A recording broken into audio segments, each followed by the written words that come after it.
Um, Greetings, fellow humanity or whatever you want to call it out there. Thank you for joining us. I think we've got a breaking news now. So this is quite something given the situation all over the world, and we still keep getting this type of attacks on nation without any recourse to rules. And the truth is that there are no rules really. There has never been. The rule has always been to favor the people with power. And this is something that we have to learn from. So the breaking news is that President of Venezuela, um, I think Maduro, has been captured by the U.S. and Trump claims that they are going to be taking him to they are going to be taking him to the U.S. To face drug charges. The U.S. president, the Maduro president, is going to be facing drug charges. Can he come get Tinubu, the rigged president? Yeah, I can assure you, he's not going to get that one. That one is not his business. That one is doing everything he wants. Why would he get him? And this president, the last election, when I checked it, I was surprised to see that the election he ran, that they ran in, he won about 51.2% of the vote. That's Maduro got 51.2% of the vote. And the opposition, Edmundo Gonzalez, got 44.2% of the vote. Turnout of that election was 59%. So from what I can see here, this doesn't look like a total dictator. I don't understand. I do know why, but it doesn't stack up to just remove a leader because America doesn't like that leader. That's what is happening here. America doesn't like the leader. They want to remove the leader for whatever reason that they want to remove the leader for. The leader, Maduro, did say that he wanted to have conversations about access to oil. The world now is a gangster field. The world is a gangster field, and I've been warning about this to fellow Nigerians and maybe black people in general. I've been warning about it that we think things cannot go back to the way it was before, or even get worse. Personally, I think it might actually get worse. And people don't listen. They are waiting until they see the handwriting on the wall before they actually know. If they can take out a leader like, well, what do you think your leaders have? I don't even know the security posture of Venezuela. Let me check the security posture of Venezuela just to give an idea of what is happening. Venezuelan military size. So let me check that out. Active personnel across army, which is not a small military. From what I can see here, it says they have at least 123,000 active personnel. That is high. Let me check his population because for that population, that's quite high. Population, let's see, 29 million. So that is quite high for such a small population. And if that is a strong military, then the Venezuelan government hasn't fallen. You see what I mean? And if that is a strong military that is really dedicated to their job, the government hasn't fallen. Even if you capture their president, it doesn't mean anything. The vice president just takes over and carries on running the country. But what this spells is the problem that I actually highlighted last year during the attack on Iran. Because China and India, China, Russia, maybe India too, you can say, they pretend as if they don't see what is happening. They just ignore it. And question is why. You can argue, in my own case, one of the reasons why I think China is avoiding getting involved in all this is because one, China knows they are not ready. Based on reports that came out, a couple of years ago, they said it will be somewhere around 2027, 2028 before China becomes quite ready to, even if he wants to take on the US, he can take on the US. That's one. And maybe that's why the US is doing all this now, very, very quickly, trying to clear the deck before then. Or it could be because China, in a way, and Russia, they are in cahoots with the West in what they are doing.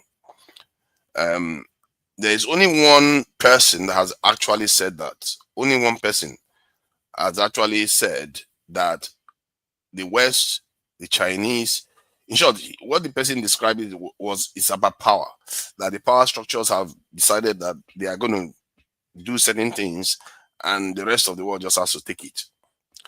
And so that is what is happening. And this, the context this professor was stating this was that the what was going on in Gaza.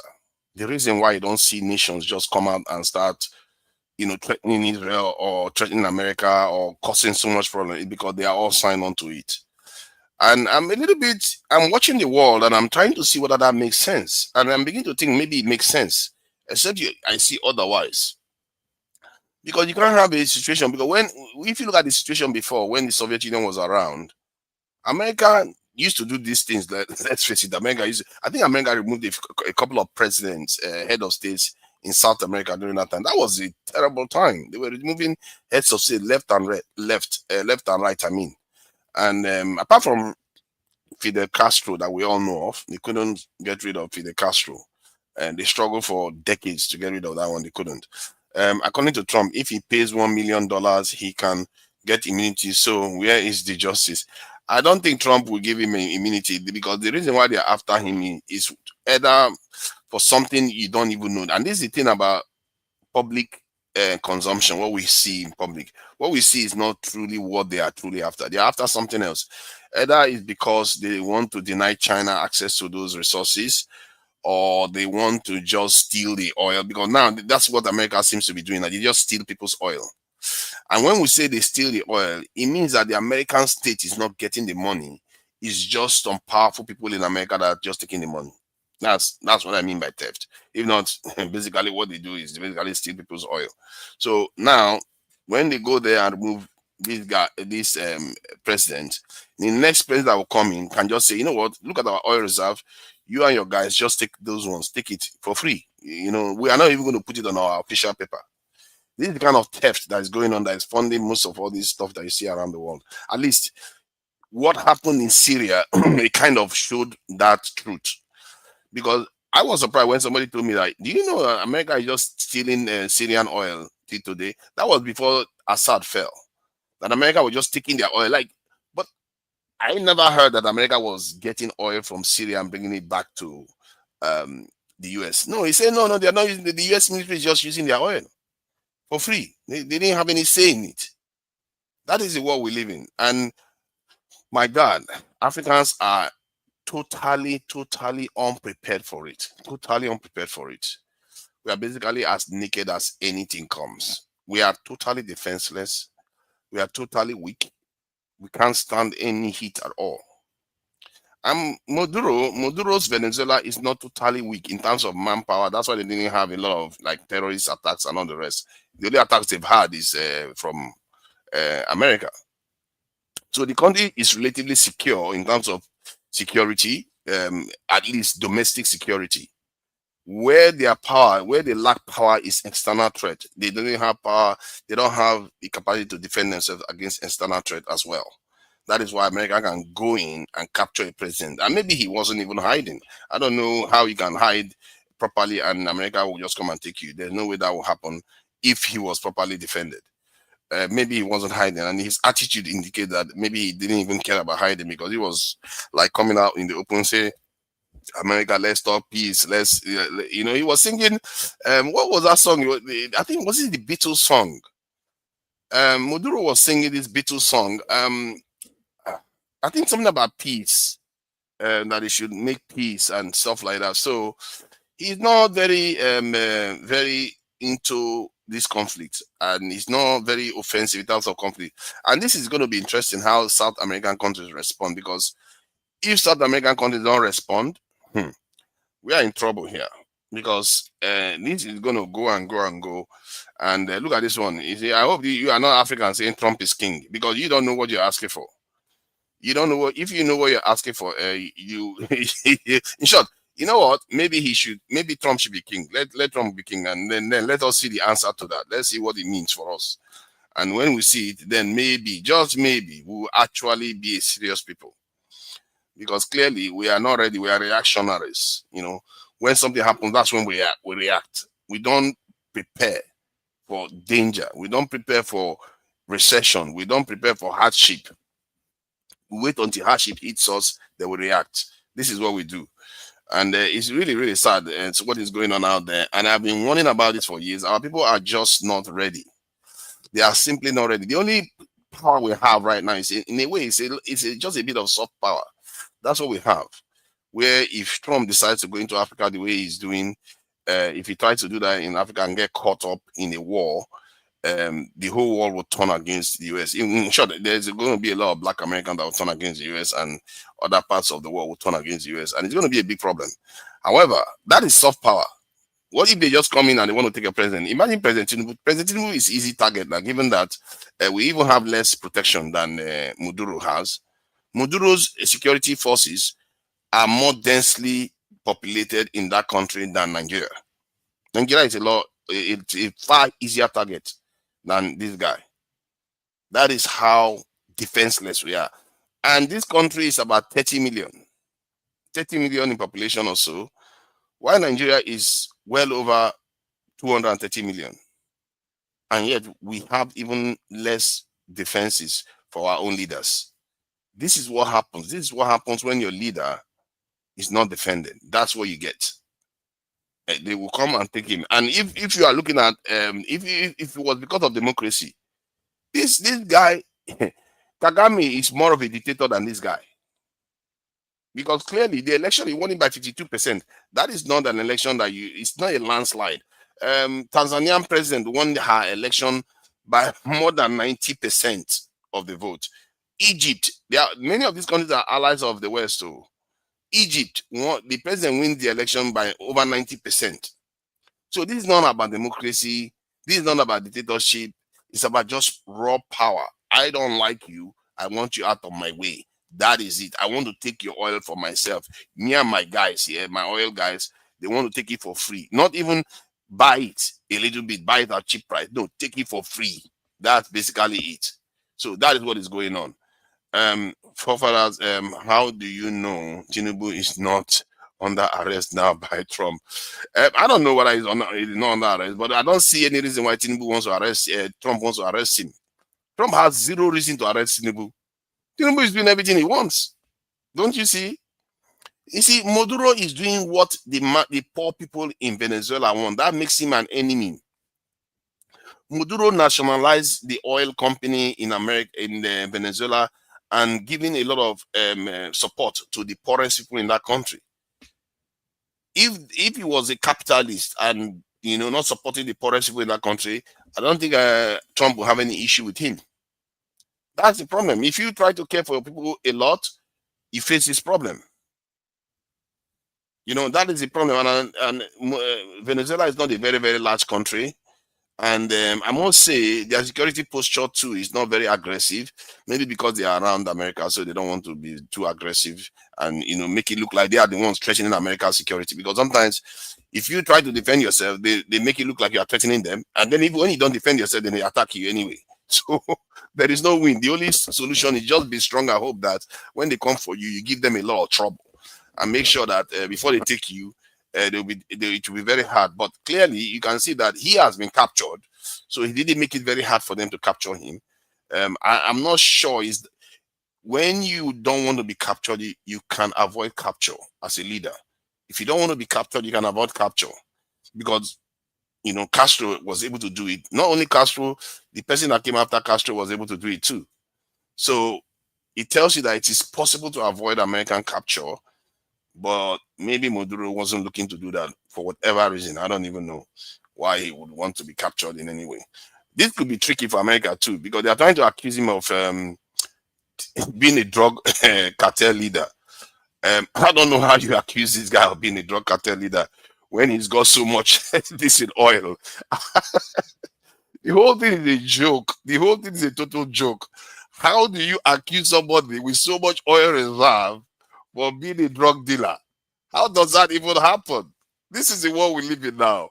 This is a joke of a world we live in, where I'm not even sure it's a joke. It's the true world we live in, where reality is actually being unveiled for people to truly see that this world is a kind of that when you go to schools, nursery schools or primary schools, the bully is the one that controls the playground. Yeah, the bullies control the playground in the world. That's how it works. That's how it's always worked.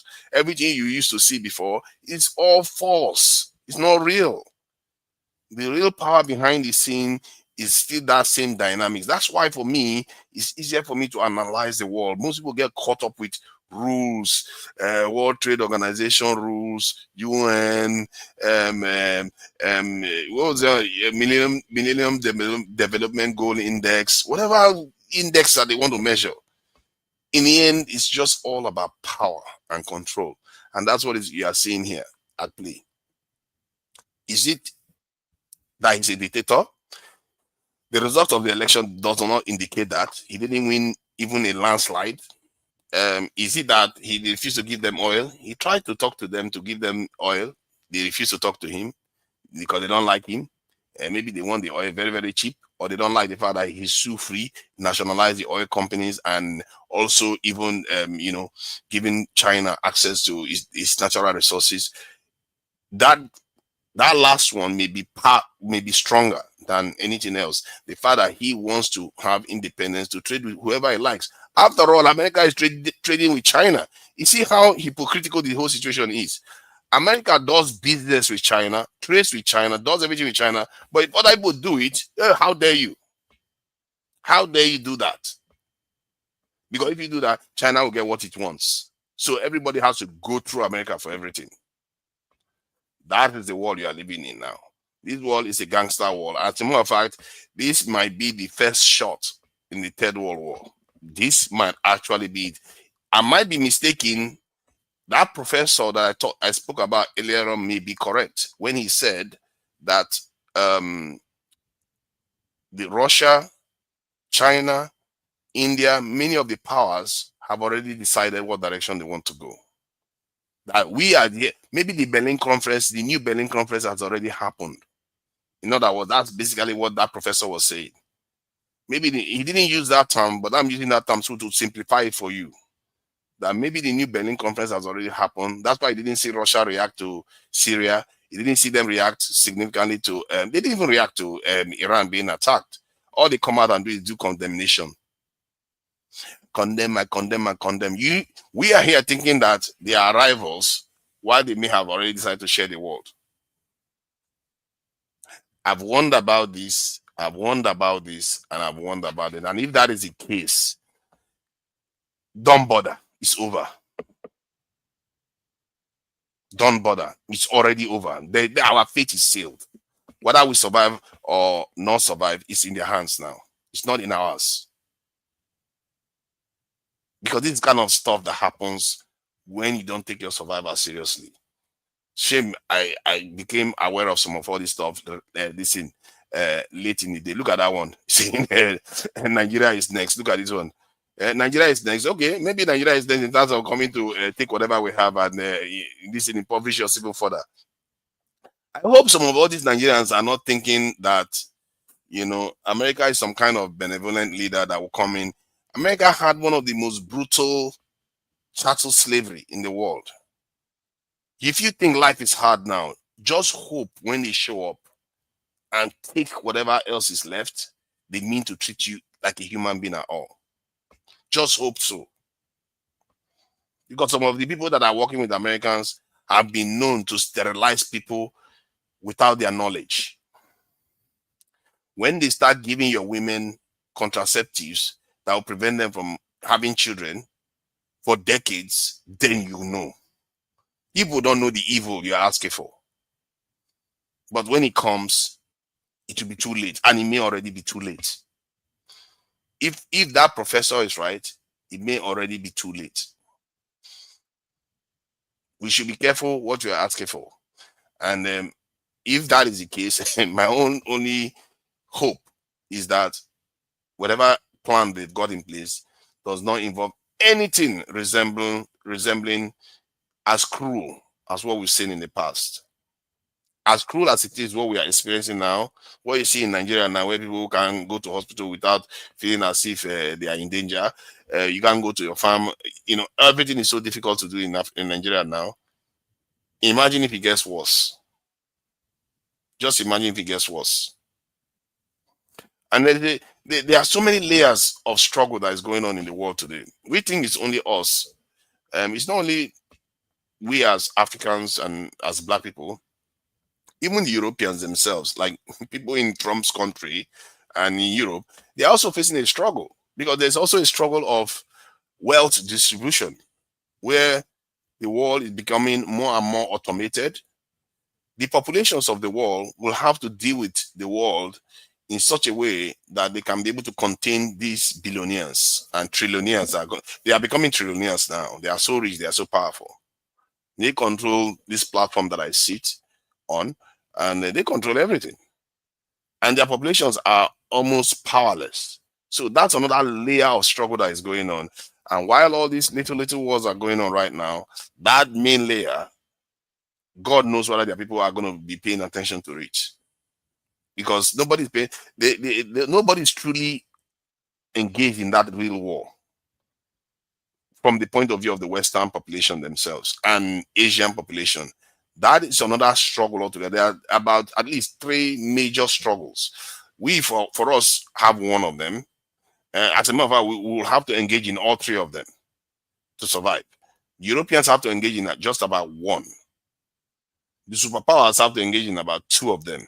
They have to engage in their own arrangement of power between themselves, which are these powerful oligarchs and all the rest. They have to arrange in that struggle while they also struggle with their own population to control them based on the advent of automation.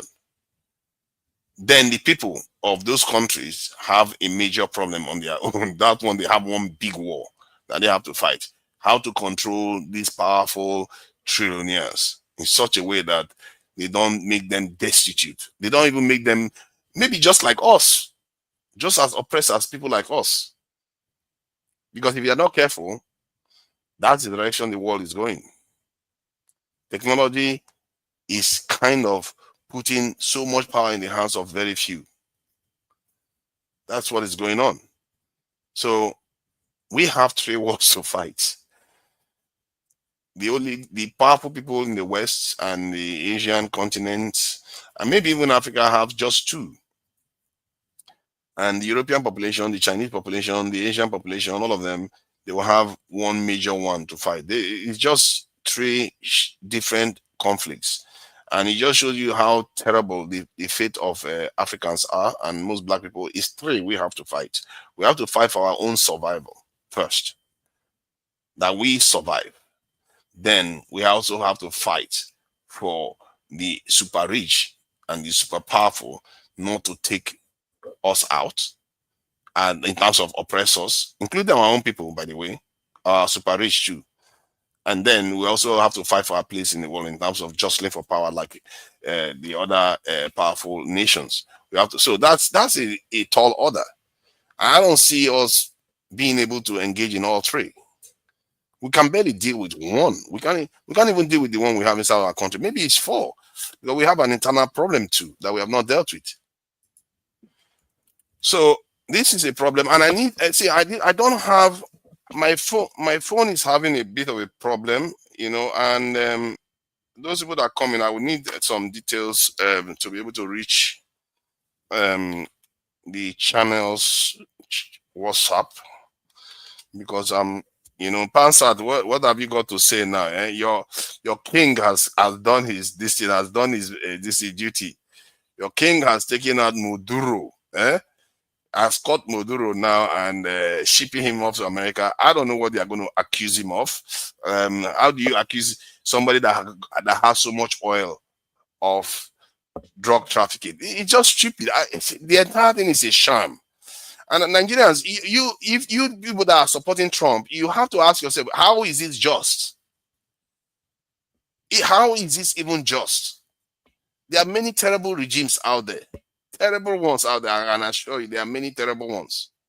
But many of our Nigerians, because they say, oh, Venezuela is going through hardship because they're under sanction and it's Maduro's fault. What do you want him to do? Sell the people out? Then when your leaders sell you out, you complain. I don't know what our people want. Do you think if you keep bowing for foreigners, it's going to lead you to salvation?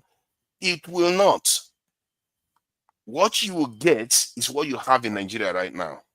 If your leaders keep bowing to foreigners, what you will get is what you have in Nigeria and what you have in many African countries. At least Maduro stood his ground. They had to come and take him away. He has honor. What did he do other than give the poorest people in his country wealth, support them so that they don't suffer to death? That's all he did, and that is his sin, because he dares to think from the point of view of the left. He's not even like the proper socialist. He's just thinking from the left. The country is still capitalist. He's willing to talk to Americans.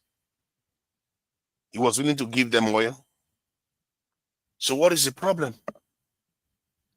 The problem is that you are not allowed to be free. You can't be free as a nation. You can't be free of anything. They can just make up stuff and attack you. That's it. You go and accuse somebody that has one of the, I think if I'm not mistaken, the largest oil reserve in the world of drug trafficking. How ridiculous is that? Is this same tactics that was used against Haiti, but the president wasn't even arrested. They just murdered the guy. They just murdered what is that his name again? Jesus Christ, the Haitian president. Oh, what a man. Let me see, I'll find his name. Haitian. Oh man, that guy, he's dead. Till today, Haitians haven't recovered from it. And Haitian then assassinated. Yeah, I have to use his name because it's only fair. His name is Jovenel Moïse. Jovenel Moïse was the president of Haiti, and the way he was assassinated was, from what I gather, was that some security forces came to his gate and said that they are, and I think DLA, Drug Law Enforcement Agency of the US, coming to arrest the president of another country. And that's how they made it into his compound, and he was murdered brutally in that attack. But murdered brutality. Today, Haiti has not survived that. After then, political impasse, earthquake hit them, or I think it's the earthquake or flooding, one of them hit the country, caused a lot of damage, and the gangs went out of control. The country you see today. Punishment for not towing the line that they tell you to tow 100%. The world is not what it seems. It's not what it seems at all. It's always been what it's always been. And all those people that are worrying about indexes, corruption index, human development index, human capital, this, that, all that is talk. If you understand power, you understand the world. Everything falls in place. And I've been warning and talking about this over and over again. Nigeria needs to secure itself. Nigerians are actually focused on their own leader. They would rather. I'm telling you, the Nigerians would be happy. It would be happy today if Trump came and kidnapped Tinubu and take him this away. As a matter of fact, many African countries would be happy for Trump to come and kidnap their leader and take them away. That is how sad our whole situation is. How many European countries will be proud of that? And I think this is the superpower of Europeans. They know how to close ranks when they need to. Even when many of the European countries didn't like the war in Ukraine, they still close ranks. They always close ranks. That is their true superpower. Even Asia doesn't close rank like the Europeans do.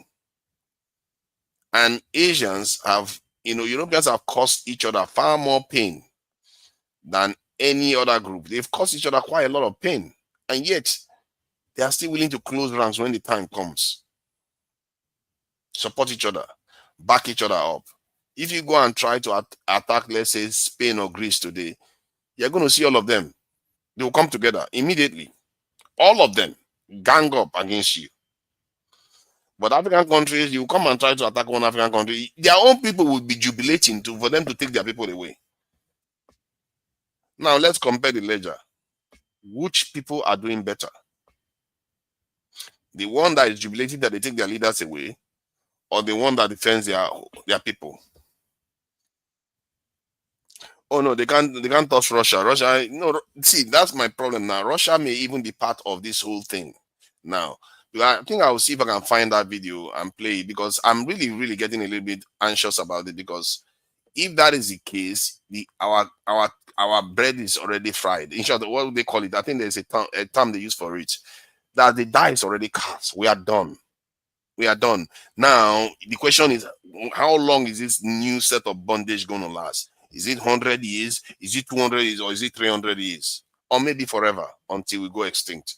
If that is the case, let's pray that is not the case. And personally, I will just make my peace with it and say, you know what? I've done, since my eyes open to this, I said what I need to say. Then the rest that are jubilating that all this is happening, let them live with the consequences. Let them live with the consequences of what they have already called for. They like colonization. They like oppression. Hey, recolonization. Oh, look at that.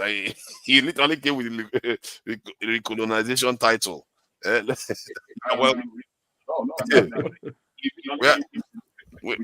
we are in serious predicament here.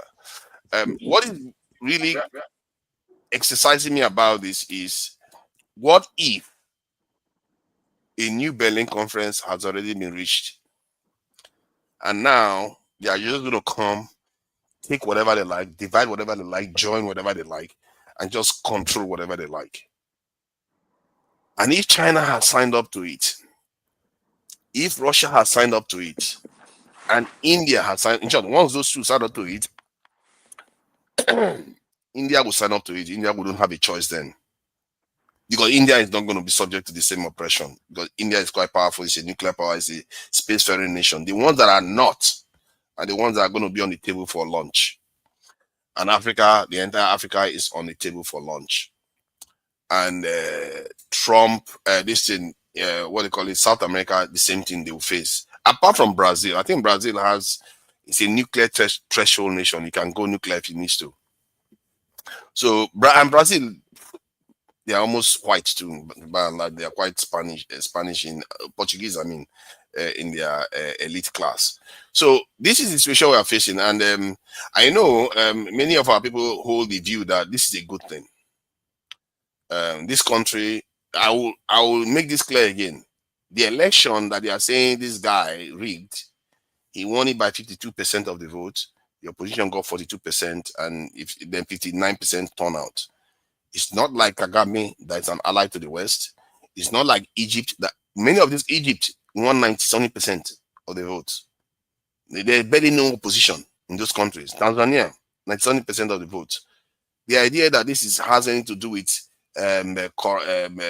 rigging an election, or has anything to do with dictatorship, or even drug dealing, like the guy, they are calling him a drug dealer.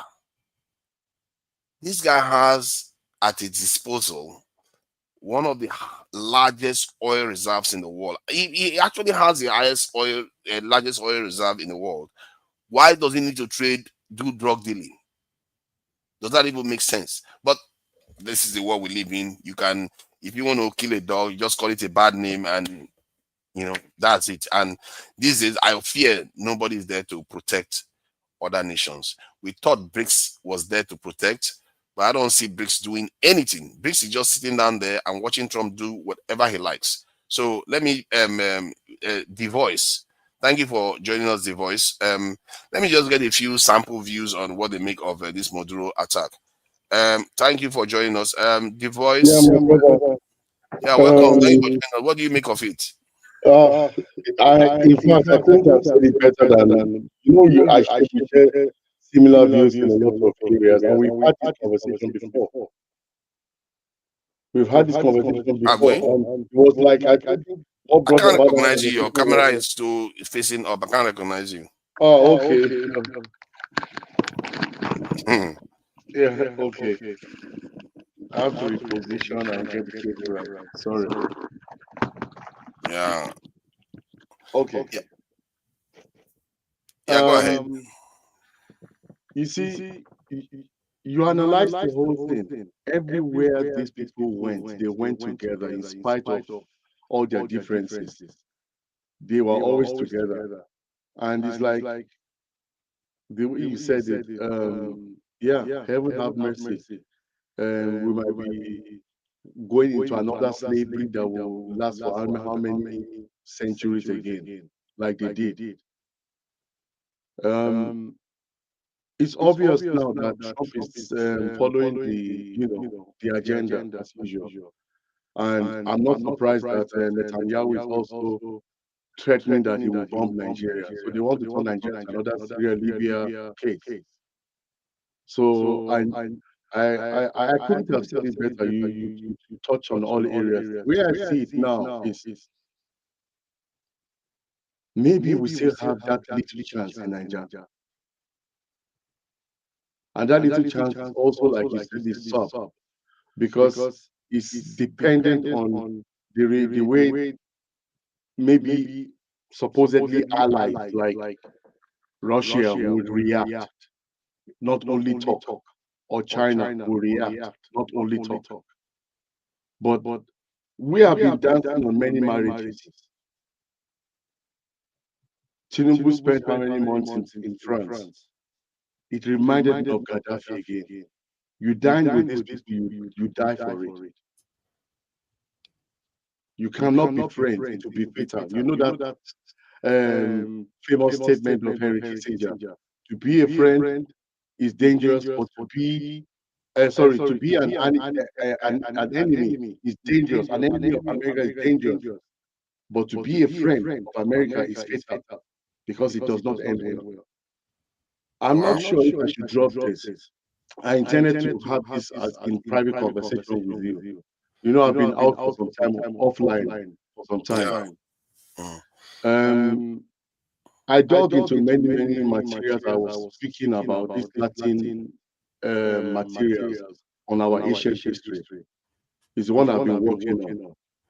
So I will exchange stuff with you private here, um, so that I can let you see some of the things that I have been able to uncover about Nigeria history.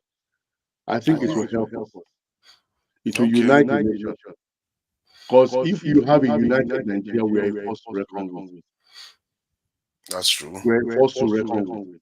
Bro, let me just quickly drop this sentence before the next brother drops in. What is in the Latin something will shock everyone that is a thinker among us. And I know this panel has a lot of thinkers on ground.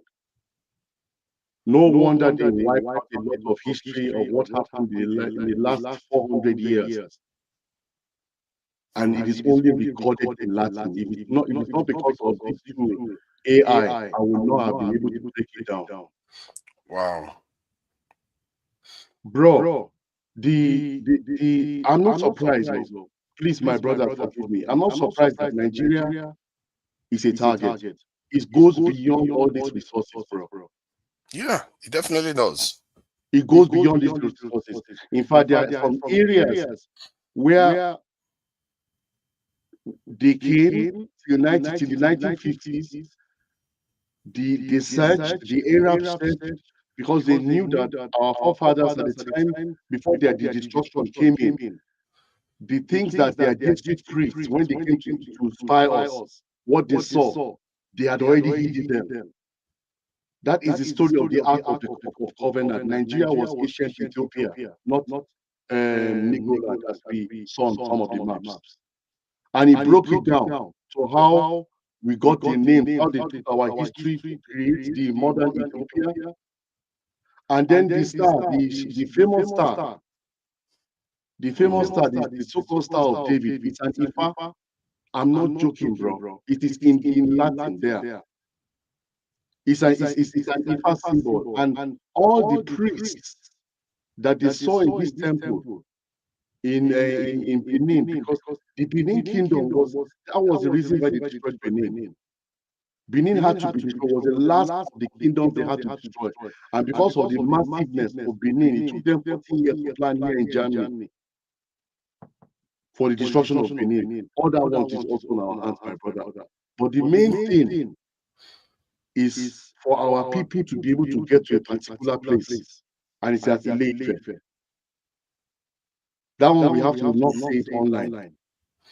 Is to get to the other place. It's about reset, bro, and you have talked about it. And we still have time on our hands. We still have time, but now is the time for us to start talking to one another first.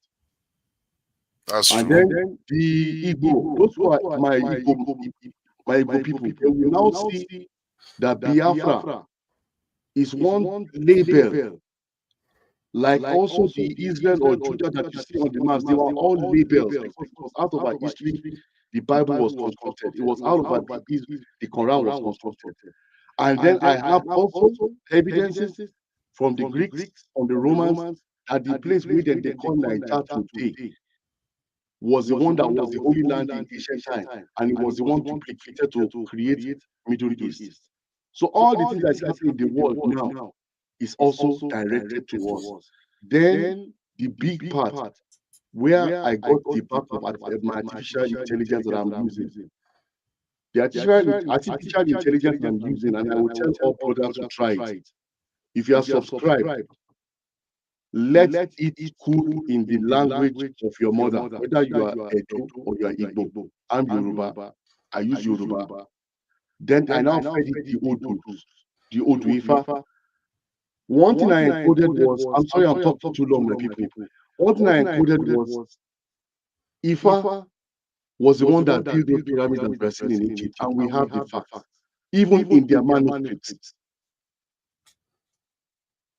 Okay. And we were the last people that they conquered. We were the last, because they are eating around us on all areas, but they were still holding tight.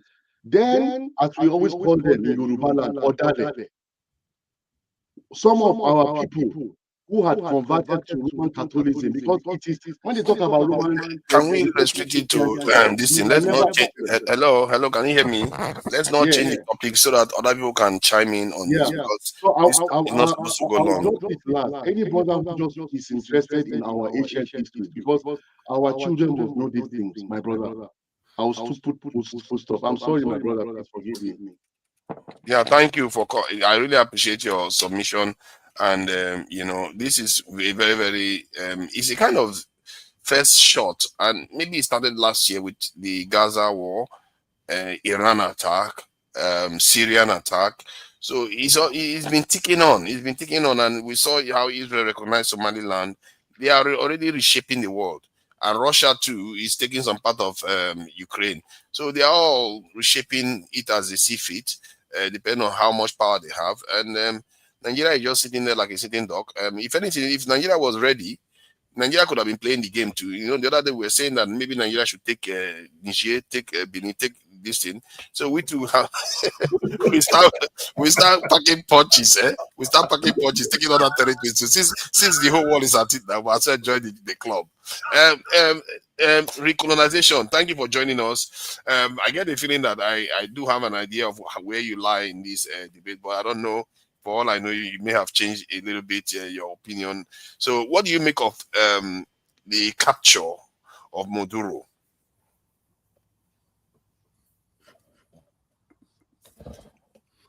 Based on what we know, your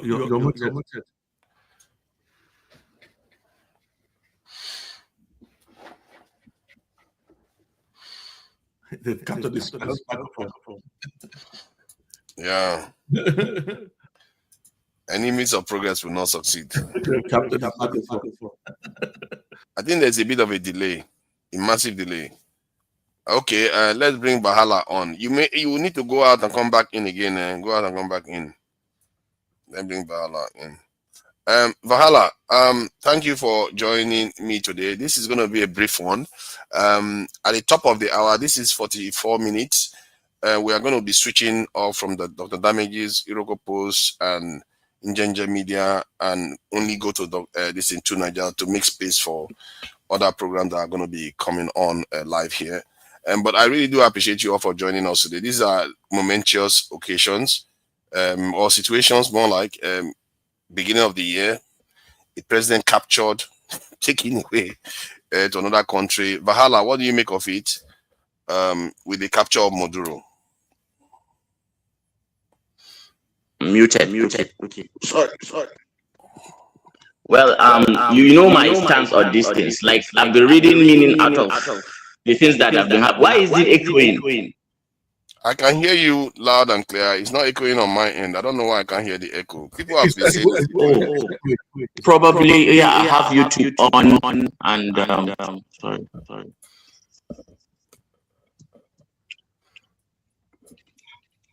How about now? I can hear you loud and clear. It's not echoing on my end. Okay. You see, I've been saying this for a long time now that these things that are happening are not random. The geopolitical realignment has since begun. Yeah. And it's left for you to take care of yourself as a nation, as a country. If you don't already in policy rooms and boardrooms, our fates are already being decided. But nobody will sit down and decide the fate of King Jong-un and his people. Yeah, because they know the consequences of that. And that's the reason why a lot of us have been shouting. You see, in our case, forefathers, I think we have an enemy within. It's that kind of enemy that you fear most, the fifth columnist, because every country that has ever unraveled, it did not fall to tanks or missiles. It fell to people inside the house who quietly unlocked the doors. When we talk about fifth columnists, we are not talking about movie villains or foreign people with foreign accents, the way some people think. We are talking about locals, credentialed, articulate, sometimes even respected. But those people, they launder foreign interests through domestic language. People who frame destabilization as activism, sabotage as grievance, and division as some form of moral righteousness. Yeah, this is how the modern destabilization works. Because if you have an agenda on Nigeria, it's too expensive, like to deploy a military to come and destabilize Nigeria is too expensive. This is how you will do it. No foreign power needs to invade Nigeria. It's just narrative capture. That narrative capture. Voices inside Nigeria who can amplify distrust, through hidden religious absolutism, ethnic suspicion. And if you can get some of us to have this institutional cynicism to the point that, oh my God, until the country can no longer stand at one and do things like an indivisible entity any longer. Once that happens, the state will spend all its energy trying to quell and put out internal fires. Oh God. And then actors will move freely around it. You know what you said about internal enemies? It reminds me of the Haitian president. Yeah, thank you. I'll get you on now. It reminds me of the Haitian president. Yeah, I can hear you now. Yeah, before I wasn't hearing you. So it reminds me when you said about the internal enemies, it reminds me of the Haitian president. Yeah. They came with DLA, drug law enforcement of the USA, to his gates. And somehow they were able to go into the compound. The vice president of Maduro is being alleged to be a CIA spy. She's the insider. Okay, we'll see. So let me. I wanted to let Allegedly. you, hold on. I wanted to let you know about Moise, an example of something like this. This guy, Yeah. president of a country, they came in, assassinated him, killed him, and none of his guard was injured. None of his guards were injured, and this is specific for this is Typical. one of the worst cases I've ever seen. Foreign entity coming to your country, assassinate your president, and no guard was injured. Till today, we still haven't gotten a light what happened there. They did that to another one. Is it in Panama? Yeah. I think America have done something like this before. Noriega, they've done it many times. Yeah. But you know that time it was only Finish your cable submission so I can TV bring people a had. resolution. No, people didn't have access to information like today. Finish your submission so that I can bring. All right, so I think you see what is happening for a country like Nigeria and the way Trump is approaching us. You know, once there is this destabilization within the entity called Nigeria. That is how exactly places like DRC are formed. Because the country will become a permanent battlefield without a single decisive war. You have competing militias, external sponsors, internal collaborators, and there will be endless grievance. No center strong enough to hold and force order and to corporate order. There will be that center will be no more. And there will be no consensus. You know, a consensus at least that will be enough to demand some form of justice. And the problem with Nigeria is already showing that those symptoms. You know, it's just like we are already ailing, and then you deny us food. Wahala, those symptoms that you Yeah. who is responsible for it? I'm listening. Who's responsible for those symptoms that you highlighted? Is it No, it's not the time for looking for responsibility. I've passed that myself personally.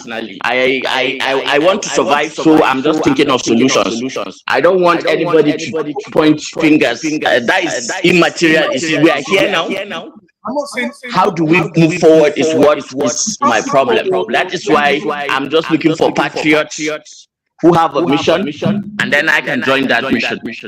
then you're not going to get anywhere. The point is, you have to highlight why a country like Venezuela is so weak that in less than 1 hour they're taking the president out.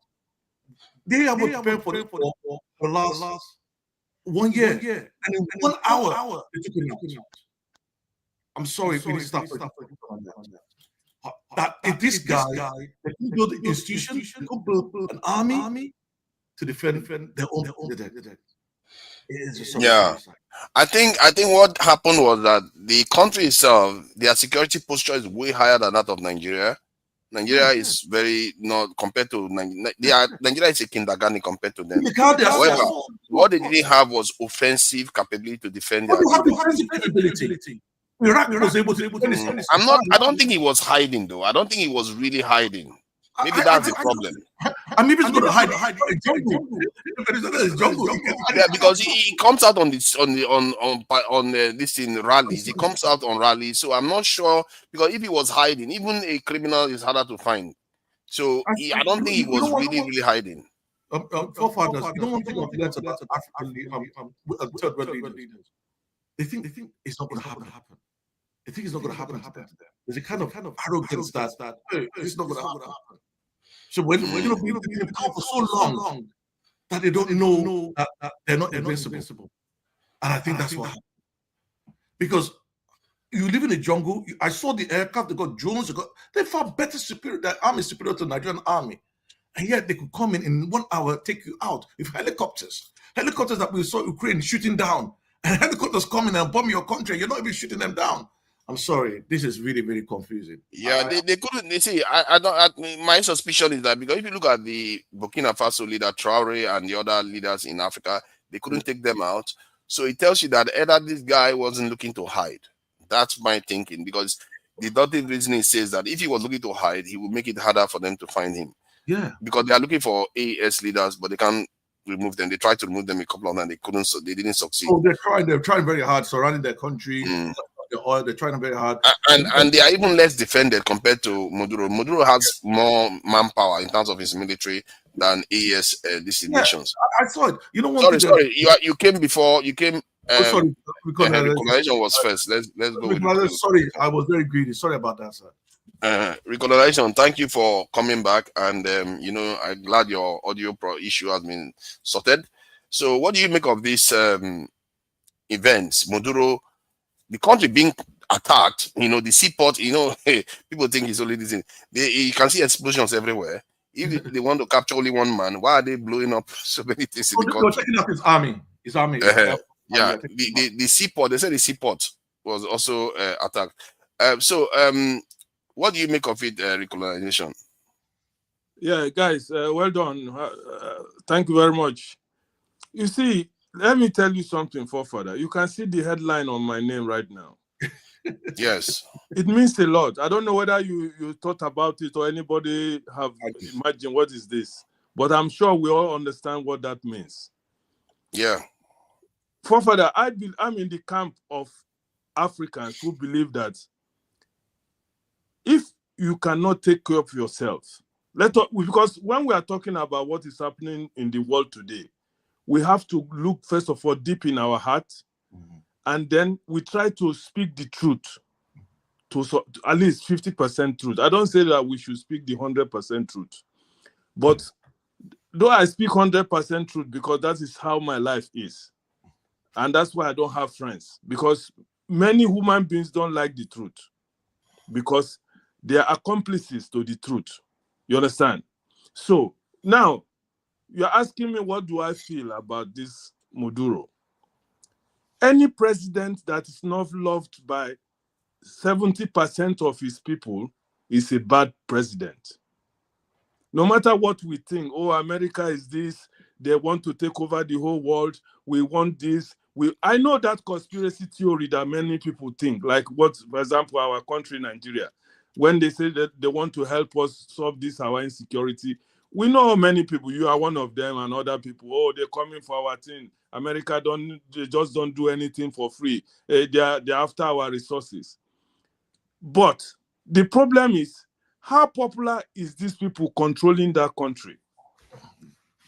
Yes. Maduro, for example, if 65% of Venezuelans are in support of him, American can't come into that country and do anything. But the problem is that this guy is punishing the country, one of the richest countries in the world. He refused to compromise because government is, you have to think that there's other people too. You cannot hold on. Recolonization. Sorry, Gidi, let me just share something with recolonization, because Maduro stands for the poor people in the country, the poorest people in that country. That's why it nationalized their oil resources. It comes from them. Yes, it comes from them. That's what Hugo Chavez represents. Yeah. So it's like you now fighting for Nigerian poor and marginalized groups, and then that person comes and gets taken away by Trump based on a charge that he is a drug baron, and when he has the largest oil reserve in the world. Does that make sense to you? Before that, they strangled the country for years. Yes, with sanctions. So the truth, you say you are interested in the truth. Don't run away from this truth. Weaken the country to the point that is the truth. Excuse me, guys. You see, you see something. When you want to talk about, I know what the world or most of the educated people in the world think about America. Let us start from there. We know what most people think about America. Is it true or not? Well, listen now, I'm trying to use you. That's why I'm saying that. Because you said you are interested in the truth. I want you to stay consistent in the truth. Yeah, the truth is what we are saying. Because the truth, what can be truth for you might not be truth for me. What can be truth for me might not be truth for you. That is where I'm coming. So we need to agree on what is true. Yes, we have some agreements. Okay, that is where I'm placing my foundation so that you guys can understand me properly. First of all, let us start with what many people think about America. Some people think America some people hate America. Do you know why? America want to be the police of the world. First of all, that is what this is what many people don't like about America. Many so-called, I call them confused people, because they will claim that they are very educated and they don't, you know what I mean? But when they want to talk about the truth, example, Nigeria, for example, we know what is happening in Nigeria. We know the oppression of the poor in Nigeria. It has been going on for years. So many people of this class I'm talking about don't want Nigeria to change by other people. They prefer that we should stay like this and the poor cannot help themselves, because the poor cannot save Nigeria, for example. Okay? We did an election 2023. I'm coming to your question, but I'm just giving an example. We did an election 2023. The people of Nigeria were tired of these guys. Peter Obi was voted in, but we all knew what happened at the end of it. Maduro came in. I know that we say that, oh, he's from the poor, he's from this, he's from that. They don't want to. They're against him because America want to take over the oil and whatever. Trump said it openly. Yeah, before Trump came in, this thing has been going on for about 4 or 5 years now. No, longer than way before that. I'm telling you, years ago, more than 10 years ago, Trump said it. 15 years ago. Excuse me, bros. Let me learn so that you people can continue to educate me. But what I'm trying to tell you, we have to look beyond Trump, beyond America, beyond, and go into the people in that country. How many refugees have left Venezuela for these recent times because they cannot cope with the strangulation, according to this brother, of what America is doing to Venezuela? Okay. What is the cause of the strangulation? Because me, I like when I want to choke my mouth for a country, I've done my own research. I've read about that country. That's why I'm contributing into this issue. If not, I'm not somebody who likes to talk. Yeah, because tell us, go to the point. That's the point I'm going. But you people are trying to tell me about the truth. You know. Tell us. The point is what I've said from beginning. Maduro is not defending the poor in Venezuela. What is the point of the strangulation?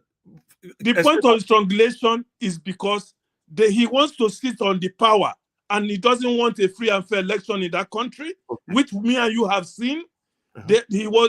All the election they did recently in Venezuela, even up to the level that the guy who, one of his competitors, have to run away, went to the embassy somewhere there to hide for some time and whatever, and now we know where he is. And Venezuela has come out and spoken from different class of Venezuelans about what is happening in that country. But we don't want to say anything. Everybody keeps quiet until somebody like Trump comes in and say, hey, you know what? This is enough. We have to go there and solve that problem. Then all of you come in and start saying whatever you are saying right now. Because somebody has decided to step in for the people of Venezuela. You understand me? So let me ask you though. Let me ask you colonization. Just one question. In a roundabout way, no, sorry, just hold on. Let me just ask him. In a roundabout way, I'm not trying to force you to change your opinion of what is happening. I'm just asking you to stay consistent to the truth that you say you want to hold on to. Egypt has a leader now that is allied to the West, that wins the election with 90-something% of the votes. Kagame, that is allied to the West, wins the election with 90-something% of the vote. Ivory Coast, the same thing. Many countries are doing the same thing. Some of them don't even go election, like Saudi Arabia and other. They are all allied to the West.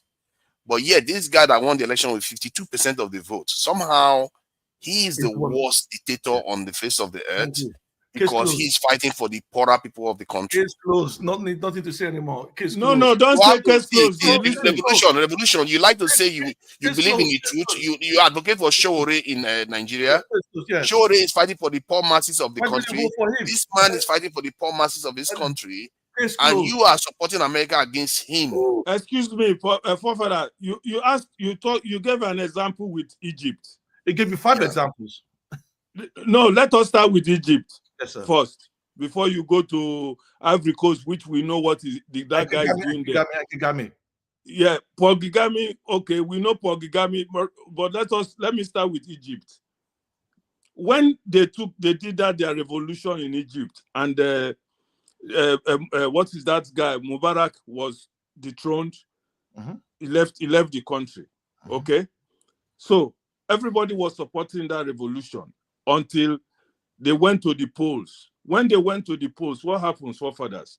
The Islamists in Egypt won the election because they believed they were majority, clear winning. Everybody saw who won the election. Muslim Brotherhood. They won the election clear because of the majority. Or the poverty. Then what happened then? Now when they came into power, they refused to accept the minorities. Don't forget that. They refused to accept that there were other people apart from the Muslims in Egypt. In what way? Hold on. That is not so to say. But we saw it now. We saw what was happening when they took power. I'm not arguing with that point. I'm saying the government that took over was not democratic. He was winning the election with 90-something% of the vote repeatedly. That is where the point should be addressing, not the nature of the. No, we have to start from the root now. If we start addressing, then why are you not starting from the root with Venezuela too? Recolonization.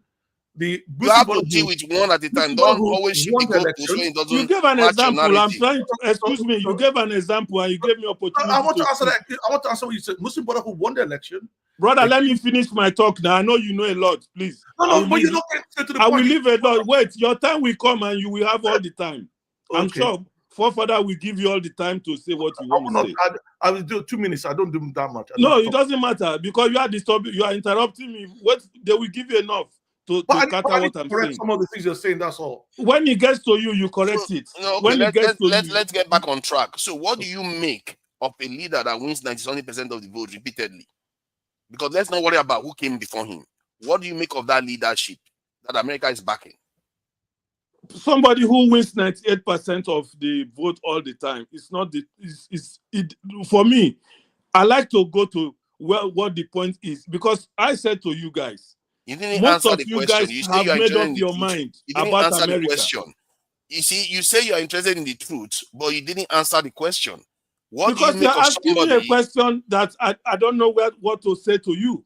Because you guys have the reason why you can't say anything. No, hold on. It's not about my own stand. You are fine with it when it suits your own needs. No, if we start to suit our own needs, you'll be able to say categorically that is not democratic.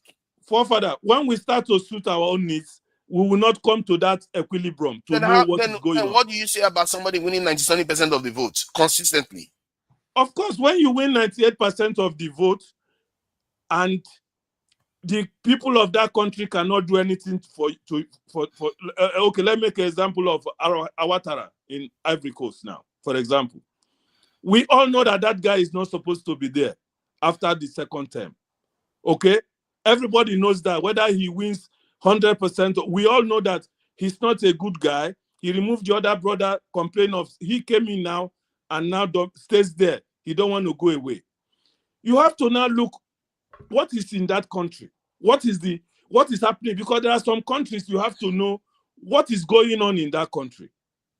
How are they running their system? What of this guy in Rwanda? We know the problem of Rwanda. But you still didn't condemn it. You still didn't condemn the fact that that's not democracy. We have condemned it.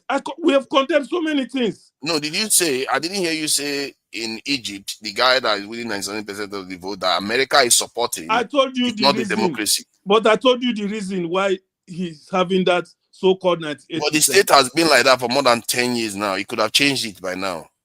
Because why? The Islamists, the Muslims, when they got that opportunity to change the system, they refused to recognize other people. So, are you saying that because hold on? Are you saying, because maybe that's your argument, that if it is, correct me. Are you saying that because there are Islamists in the country, then the president has a right to be getting 97% of the vote repeatedly? What is happening in Egypt is no more democratic. There's no democracy in Egypt again because they came in because of those who came in democratically, came in with the force of dominating Egypt without recognizing the minorities. There's no democracy in Egypt. You and me, I know that. Okay, What is good. happening in Egypt is just the military came back and they are there to keep, to remove, to keep It's peace not a in military that anymore. It's country. democracy now. They claim to be democracy. But you Kagame. know there's no democracy now. Let's forget about Okay, claiming. so then, okay, if there's no democracy, so I really want to try to, because there's other people watching, they need to speak. So how do you narrow that with Maduro, that it's actually relatively not as dictatorial as the Egyptian president was? I think Egyptian president, this guy that is in office, 2,000 people lost their lives just in protest alone. Yeah. 2,000. Yeah. That is nothing close to what happened in Lekki at all. Lekki is a child's play compared to what this guy did in Egypt. That's why I told you there's no democracy there anymore. So I'm trying to go back to Maduro that we're talking about, because you seem to give me a minute so that I get away. I want to ask you a pointed question, because you say you are interested in the truth. Yeah. So I'm not trying to try to do a gotcha here. But I really want to understand why you think the way you do, whether you are taking all the facts into account. So this Maduro now win with 52% of the vote. And he is one of the leaders you can tell clearly his whole agenda was to help the poorer people, not the rich. Okay. He's like Shewore in Nigeria. But in your own case, because it's America, you seem to back the other side. Why? Okay, let me tell you something. That's why I told you something, first of all. Before you see me coming, you know my style. Before I put my mouth in any matter, I've read a little bit about what is going on there. The issue in Venezuela has been going on for a long time after the Hugo Chavez died. We know what happened. When this guy came in, after he was one of his, let's say, he ordained Maduro to come in, so to say. He was one of his left-hand young guys that time. Since he came there, forefather, let us face the facts. How has he been controlling Venezuela? Okay, now he came to Venezuela. The people of Venezuela said that, when we talk on the surface, sometimes it's a little bit problem. I have a friend in my job place, just to tell you why I'm interested, why I even try to interfere in this man. Normally, if it's not Nigeria, I don't put my mouth. He has explained to me something. They told him Maduro came to power, like Shewore, you say, fighting for the poor, okay? But when he came into power, the oppositions who were about to say maybe the system they were running, some people were not in support of it. They wanted to, because when we talk of democracy is numbers. Which people are winning? Okay, it's not like Nigeria where you do election doesn't count. But Maduro said, no, we don't want that. We want so thing. And then he got into trouble with the system. So now America is coming in because Venezuelans are leaving the country in droves because they cannot stay, because America says to him, if you know you cannot practice a democracy to get a real result, we are going to strangulize you. We are going, like what they did to Cuba and all those olden days. And this is what is happening. The more America puts their sanctions on that guy, things are getting bad in that country. You had your 1 minute. Can I come in now? You had your 1 minute because you are not the moderator, please. Please, you are getting okay. Let me leave that guy to say it, because I don't want him to. Brother, I give up. No, continue. Yeah. The point is, Maduro's big mistake is that he should have given a cut of the oil to America, period. Chavez came in, he was doing these socialism problems. He had socialism, he was helping Cuba, was saying socialism, we're going to share the resources with the poor and everything. He had free education, free healthcare, all that works. That was it. And Maduro continued with it. Had he said, you know what, I'm going to bring back the Americans, cut off the Cubans, cut off everything, he won't have any problem. That is why you don't have any problem with CC and all this kind of thing. And that's why I'm getting fed up hearing all the story coming from real colonization. It doesn't just go around in circles. Brother, it's your turn now. Forget what I say. Educate us now. Educate us. The facts are the facts. If you want to stay in government, you need to give them what they want. You understand? It's as simple as that. As Maduro done that from day one, it will not be in the position that he's in right now, because that is how politics work in the third world. If they want what you've got, you give it to them, like what has happened in Congo, DRC Congo. And that's why DRC Congo can be as corrupt and incompetent as they are right now. They can't even fight a small Rwanda, but America is ready to work with them. And that's the problem with Maduro. Maduro, from day one, I was saying, come on, man, this is what the American wants. Share the resources with them, and you will stay in power if you want to stay in power. But if you want to start playing this, what Shore is doing in the Nigeria revolution, everything, we're not going to get caught. Influence, power, this is our backyard, is out. Simple. And that's all. That's all you need to know. You have a resource. Do you want to keep it for your people, or do you want to share it with the West? You make that decision. Guyana is not being taken up because they share their resources with the West, especially America. And that's the game. And that's why they're in the country. The other political leaders are prepared to do that. That's why America supported them. You understand? And Maduro went against that. And then they strangulated this country. When your country can't even sell your oil, what happens? You can't, and that's your main export. Your economy crashes. And then you go, I have a house I travel to Dominican Republic a lot. I meet a lot of Venezuelans. They have to leave because you can't even survive. And that is as simple as that. So, you can sit down and say, it doesn't matter. It's hypocrisy to sit down and say, they support the government because of Democrat. Nobody cares about democracy. Democracy in the third world is nonsense. Nobody cares about it. It's about what you as a country can give to the West. And if you're valuable to them, they'll support you. If you're not, you're out, period. Yeah. So, and sometimes you can actually make yourself valuable, and that's the problem we don't know how to do. Yes, we don't know how to make ourselves valuable to them so they can actually support us. I've seen countries that did it, that made themselves valuable to the US, and that the US had to. Yeah, I think about Israel did the same thing. Israel forced America to pay attention to them and take them seriously. You have to make yourself valuable in this life. Those are governance skills that we don't have to make ourselves relevant. And when you're relevant to them, and we've got interest in your state, we are not going to worry about you. And you can be playing the game, then you can keep on going on. And that's why even Nigeria is not having a problem. Nigeria is now trying to make sure that they're a friend of America. You don't see they're going against Israel and everything. That's why Tinubu, we will not remove him. They will have election 2027. I can guarantee on my life, Tinubu wins that election and nobody complains. It will cheat so much. You complain done, and nothing will happen. Why? Because he's giving them what they want. You understand? They're not. And Tinubu will. Tinubu surely will. For sure. He will. Anything they ask him, if they tell him we need 10,000 Nigerians chained, and he will give them. He will not hesitate. So that's for sure.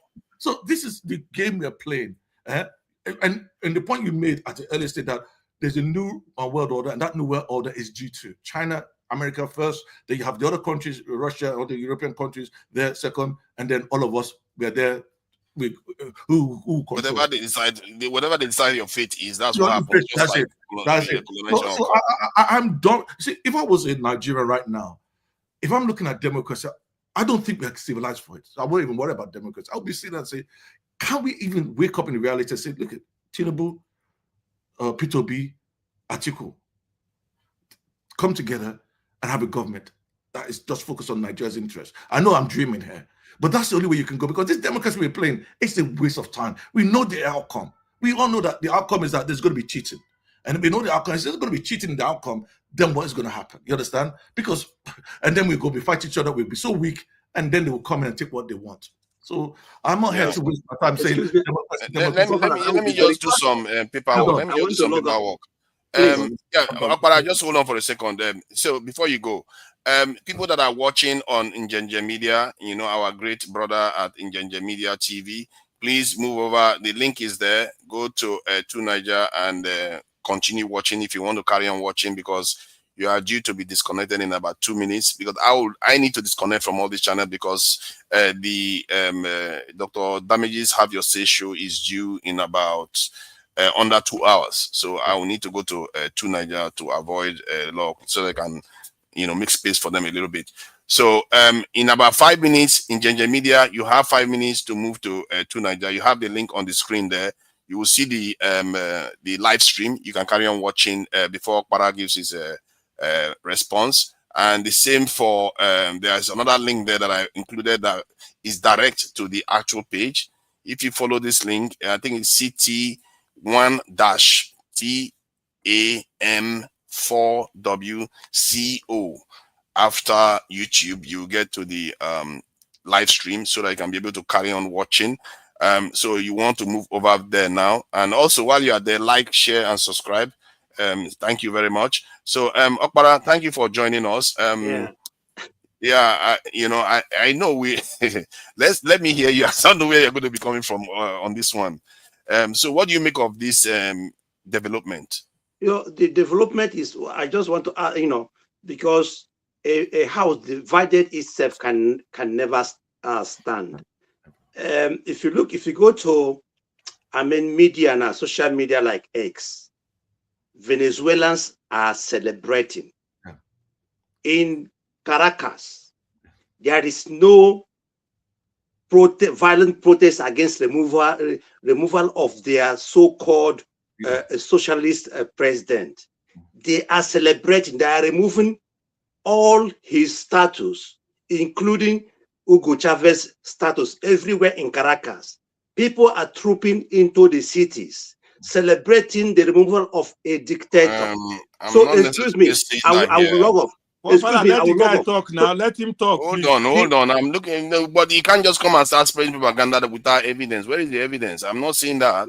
No, but you I can show you the pages. I can show, let me show you now. People, most of they organized by the CIA probably. And that too they do. So that is not exactly new. That is not new. If they want to this conspiracy theory. Hold on. I don't believe the poor people of Venezuela will come out and start celebrating. Hold on, Venezuela.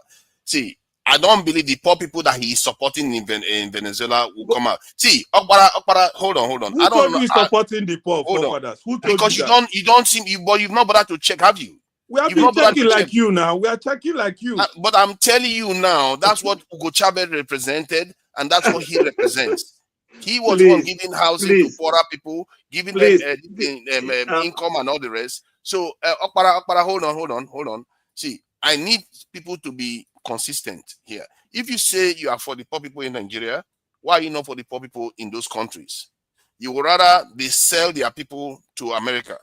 That's the one you would rather, because you support Trump. Yeah, Nigerians, 79% of Nigerians support Trump. So what do you expect? They like that kind of gangster. I think because they feel like Trump fights for them. I can understand that. Forefathers. How are you sure that poor Venezuelans are benefiting from this man and Hugo Chavez? How do you know? Because the data is there. You want me to check it for you so that you can see? How do you know? The data is there.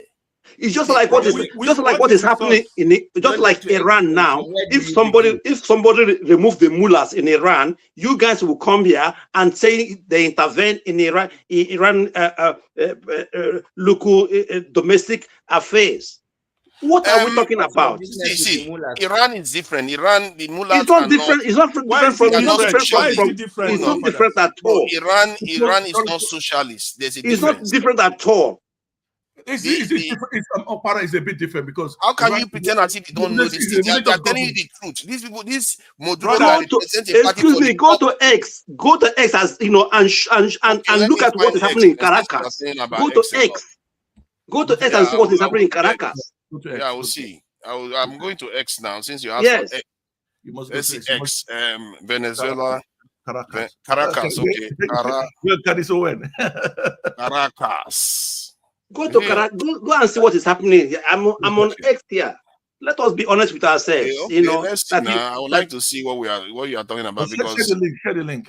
Like I'm people looking at celebrated when Gaddafi was killed, though. No, there's always somebody that will celebrate. That's the truth. There's always somebody that will celebrate. So where are the millions of the poor? Where are the millions? The millions should come out on the street now and support Maduro. That's what I'm trying to tell you. The poor people that he's trying, he's sustaining should come out now and demonstrate. Celebration. To jubilate on the streets. The poor people should just troop into the Caracas now and start, demonstrating. My brother, leave these guys alone. They have their conspiracy theory. Where is the jubilation now? Because I just searched Caracas and I've been scrolling. I've not seen one jubilation that you're talking about. I saw it. There were like 400 to 500 people. Where is it? Can you send the link so I can show the people so that they can see? Because if people, is this one they're talking about? Caracas, if people are celebrating, of course, there's always people that will celebrate. But excuse me, Forefather, this is very simple now. I'm saying, let the poor that this man and Hugo Chavez have been sustaining, they should troop in, out now and support this man. That's what I'm trying to tell you. Okay, Where are these poor people? Okay, you see. Okay, you think they will cover them? Did you go inside? Where are the poor people? Where are the poor people? Hold on, calm down. This is how many minutes, how many hours where this happened. You are going to see the poor people. They are going to come out and their voices are going to be. And their voices hold on. Their voices are going to be suppressed. It's not going to matter what they think. By who? How many? Hold on. How many are you going to? How many? Calm down. How many Nigerian poor people have you heard their voices? How many? When these people take over your country, your voice is nothing. They will not even care. Do you know that in the last? Father, did you see what happened in Sokoto? The people rejoicing in Sokoto, did you see it? See, I keep telling you, no matter hold on. If you remove Trump from office right now, you will see the bigger celebration in America. If you remove Trump from office right now, you will see a bigger celebration in America. If what the recent, no, my point is that don't be people are celebrating. Unreasonable. Was it not Valhalla that said that there's always people that are internal enemies of a nation that will always support that nation be getting invaded and recolonized? There are people that always do that. Chief, how was Nigeria colonized in the first place? Because there were people there that prepared to link up with the invaders. So that's understandable. But the point is that the question I was going to ask Mr. Hold on. Is this against? Hold on. Let me see. Hold on. Because the only one I saw so far, I'm not even sure it was against Maduro, because Maduro's picture is there. When is this one? Is it today? 2 hours? Are they supporting him or against him? I think these are the ones supporting me before the ones that are against him was taken from a balcony from upstairs, and the sun was still shining, was quite shining. It's still like, what's the time right now? Yeah, the sun just came out. I think this one is not the one. This was what happened at night. Yeah, keep going. Yeah. Somewhere there. Are you sure it was Venezuela? I believe it will be true. I believe there will be people celebrating. I don't think Mazi will be lying. I think there will be a celebration. I don't think it's unheard of. You don't make conclusions based on statistically insignificant, marginal. How can you make such conclusions? People celebrating. People respect what you say on the forum. Sorry, may I add to this? There are many people out there that are for this man Maduro. Of course. And there are many, and they are commenting on you. That's what I said. There will be people that I can see it now. So people all this one I'm seeing here, it says pre-Venezuela lives. So people are complaining. All the ones I've seen so far, I've seen more that seem to be supporting him. I've seen more for the Maduro. I've seen more for Maduro. Yeah, that's what I'm seeing here too. I don't know what this guy is saying. That's the first minister. That's what I'm seeing here too. I don't know what this guy is saying. Recolonization. I really think maybe you don't really know what these Venezuelan leaders represent. Maybe that's why you felt like it was right for Trump to remove him from office. He is exactly what Showore wants to do. But can you imagine Showore succeeding, ending up in office, but America start backing the... not last 1 week. That's how it is. They will remove him immediately. It won't last 1 week. Imagine if Showore wanted to remove Tinubu from office. After, let's say Showore gets into office in Nigeria and wants to go and prosecute Tinubu and get him prosecuted, then America is backing him and saying Tinubu is the president of Nigeria. That's how it is in Venezuela right now. The president that supports the masses, the vast majority of the people that are poorer, is being marginalized against the ones that will do everything the West wants. Like Tinubu will do everything the West wants. See, I don't have any hopes to find myself. You know one thing that recolonization said that I will agree with. He said when you look at what do you call it, Ivory Coast or Rwanda, to some extent, they've done some things that are good in the country, that even though they're bad or there's cheating in the election, they've actually done some good. So on that basis, there's based on our ability to govern, you can sit and say, okay, fine, they're cheating the election, but there's some deliverables that we can accept. And that's one of the reasons that you can actually tolerate bad government in those countries. So on that basis, I can understand his position there. But but if you look at fairness, you cannot be invading another country. It's not even about that. Right. That is not even the starting But point. Maduro was not allowed to accomplish for a country because they he's suffocated under him with sanctions. He sanctioned the They country. suffocated. They wouldn't let him And the perform. United States know that if you sanction the country, the elites do not suffer the sanctions. So they are equally wicked and morally devious that they harm innocent children, women, so that they put the whole way that they think is morally unsound, and someone will be defending such idiocy. So sorry, let me announce something. People in Ginger Media, you're about to go off. I've given you the link. You want to follow that link and switch to that channel to carry on viewing the live stream if you want to. I know a lot of you will be waiting for the next one, but if you want to carry on viewing and hearing the reviews from the panelists, and I'm going to be sharing even more data and that video about what that professor said about what is going on in the world today, that is quite important for people to be able to view. So understand that, okay, we may be in trouble here. Oh, we're in trouble. Maybe it's over. We're in trouble. We're in trouble, Chief. Father, we go to see Iran, we see Nigeria, we see all these countries that we think are relevant. They're going to be out. So we're in real trouble. In the long run, you'll see countries just collapse very soon, as you say. You'll see countries collapse. And you know the Chinese and Russians, they're not going to intervene because it's not their business. They haven't got enough interest to go and help you. You understand? So we're just seeing the beginning of the end. America's no. There is a breaking point. But I presume that the Americans know it. If they don't know it, then there will be conflagration. But you know, they have direct contact lines, hotlines to each other because of nuclear. You know, so they inform each other at the dying minute before they make certain moves. But there still could be a mistake because you know, even the First World War, the way it started, the sequence of events were things that you would take as trivial. But these things, the way they happen, they just snowball, and before you know it, it gets out of control. But I fear that this is not the Second World War. It's more like the Berlin Conference, where everybody they are just carving their out. And that is a big problem for us. Well, it's a big problem because they will sit down and look at, okay, let's look at Nigeria. Okay, these guys have the oil, separate them from the region that don't have the oil, let them suffer. We don't care. There are too many of them in the first place. Elon Musk has been saying there are too many of us, low IQ, population, capture. So they'll be highlighting issues. Population control. So they've been highlighting all these kind of negative things about Africa. So what you will now start seeing is that they will just start carving out the regions that have relevance to them. And you'll see that in India's Congo. Okay, we can use what they call it, and that country, what is Rwanda, to control DR Congo as long as we get what we want. Vance said it. He said, Africa, raw material, forget about governance.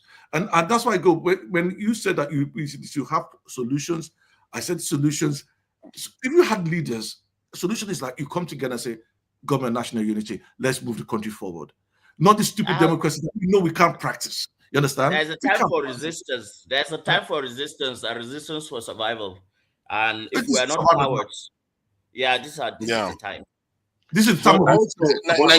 Nigeria should have taken the chance to make itself extremely strong and powerful and make itself relevant in Africa. So that when they want to do anything in Africa, they have to come through Nigeria. And that would have stand us in good stead. But our leader just squandered all the opportunities left and right constantly. We slept for decades. Yeah, but you see the problem that problem didn't even start in 1999. It's been there for years. Reason why many of us left the country in the first place. I mean, you can't produce anything. No institutions that can survive in that country that works. Anything owned by the government never works. So you look at it.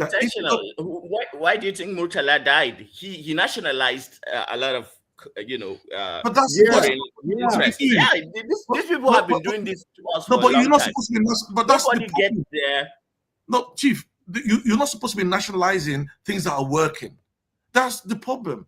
If that is not their problem. That is not their problem. China still nationalizes transportation. But you do. China, look at their culture. And they are successful. You don't have to follow their model to succeed. Yeah, but you look at the Chinese model, look at the culture of the Chinese people. 4,000 years civilization. You know that if they have access to those institutions, they will work. Then they make them. You know what I would agree with? China did their homework. They did the basics, like building. You build a foundation first before you put the brick on. We didn't do that. We thought that somehow we could navigate our way and we could just start building from a lintel and downward. That was where we made the mistake. Now, China getting an atomic bomb first before actually beginning to do that was very crucial. Now, Kim Jong-un, no matter how devilish he is, let Trump show us that he has a big, on his behind his in between his legs. Let him go there. Let's see. Bahala. Excuse me, guys. You see, just give me a second. I know go disturb you now. I know say you come back. You don't come back. Say don't go. I know they go. They get internet connection. I don't know why. I never normally have this type of problem because I'm interested in what we guys are talking about. Let me tell you why most of you, or as you see me, so I get my own view about what is going around the world. And the reason why I stand with America in many cases is because I give an example of our country, Nigeria, for example. Gidi told Wahala was saying Muritala did something. He did privatization. He's asking, why do you change something that is working for the people? Okay? So why do they do those type of things? Look at Nigeria, for example. Make we fix our country. Me, I don't like to talk about other people. They have their problem. Whether they take Maduro away, that's their fucking problem. Sorry to use that language. Because my own country, Nigeria, we are not faring any better. They drill our oil. Please hold on with that your oil. Because if I tell you, hold on now, just give me a second. I begged you guys to give me a second, please. I'm begging again. Just give me a second. Let me just tell you something. You from the north in Nigeria, that place where make Nigeria strong, that place where we they get that oil, where even make Nigeria relevant in the world today. Who controls it? Have you ever been to that part where oil is coming out of Nigeria and see how devastating that place is? Have you ever been there one day to look? It's a mess. When you reach there and then... So now you care about Nigerian welfare. When you have leaders like that, thank you, forefathers. Like the ones that support America to come out of I beg let me talk. I beg you to give me a chance. Please, because when they talk about Venezuela, I don't care that much. Let them solve their problem because we have a problem that needs solving that we are not talking about. Yes, sir. We only, when something happens in another man countries, we tune in, blame America, blame this, blame that. Fine, we know. I know go filter is I know so much there. But back in my own country, Nigeria, what we did to be able to fit a talk today was trying to do revolution by leaving the country. Because if all of us they country Nigeria where we no fit escape, not this thing me and you they talk, go they talk. But we found a way. We found a way to escape that injustice by going to another man's country, whether not cleaner you they clean, or whether it be security for cold, or whether it be taxi driver. We are managing it. But when we come to our country, for example, where the oil comes from, because why I'm saying this is because when tomorrow Trump decides to come into Nigeria to help us now, most of you will say he's invading a sovereign nation. That's how we now go start from, on the top, like people where they tell us, say, China laid the foundation and that. We have laid a foundation in Nigeria, but those who they call cabals, which are mostly Fulanis and whatever who they call themselves, the people at the echelon, the top guys who give themselves all those powers. Nobody is talking now about what they are doing in that country until when Trump decides to say, okay, Nigeria is next, or the way Israel is talking now, when they come to help the poor. My anger is that most of you that time will go jump in. Really believe that they're coming to help us. Are you serious? But they have started and they will do it. So hold on. So, okay, let me ask him. Do you think colonization helped Nigeria? It's 50-50. My brother, that is a story. If you want me to explain to you that one. You have to be honest with yourself. It's 50-50. No, it's very, very simple. It's just two questions, either yes or no. Yes. Yes. Father, the answer is clear, yes. Okay, no. You see now, that tells you everything you need to know. No, Yes, no, Again, before you go there, You before told me to answer yes or no. I can explain, but I answered you yes, so that others can no. talk. I think it's a fair answer to give. Before you attack him, did Nigeria exist before colonization? Did they exist? yes, No. yes. No, The Nigeria. people existed. The people existed. No. But Nigeria as a country did not exist. No. Ethnic groups existed, over 250 of them. At that time, we were having a war. There was a jihadi war going on before the British. That's not true. That's not true. That's I'm an historian. I'm an historian, bro. I'm an historian. That is historically not correct. So was History from where? The war was over. So my issue is that okay, let's say we're having a jihadi war. Hold on. Let me ask the voice. See, the question is that they brought colonization wars too. We were fighting jihadi wars, but they brought colonization wars, which actually won and defeated everybody on the continent. I think sometimes we try to see things as okay, jihadi war, but it didn't end with jihadi war. There's colonization wars too. They defeated all of us and colonized us and oppressed us. So let's ask the question: when they came in, they were conquering the south. And yes, it was oppression. When did they come in? When? They came in Lagos around 1870. When they came in Lagos, the Lagos colony. Bro, you are 400. Bro, you are 400 years apart. You are 400 years apart. Let's talk. We're talking about colonization, not slavery, and they were called trading. No, I'm not talking about slavery now, sir. I'm not talking about slavery. I'm talking about when the nation that they call Nigeria today existed as a nation called Ethiopia. I have all their stuffs in Latin here translated in English. I can. My brother, you are confusing yourself. To be honest with you, wait, sir. Don't confuse yourself, man. Please let me land. Please don't come between. All this history that you people use, I don't know where you get it from. Forefathers. The ancient maps do not lie. And okay, I think we'll have to make time for that because civilization on Nigerian soil before they came.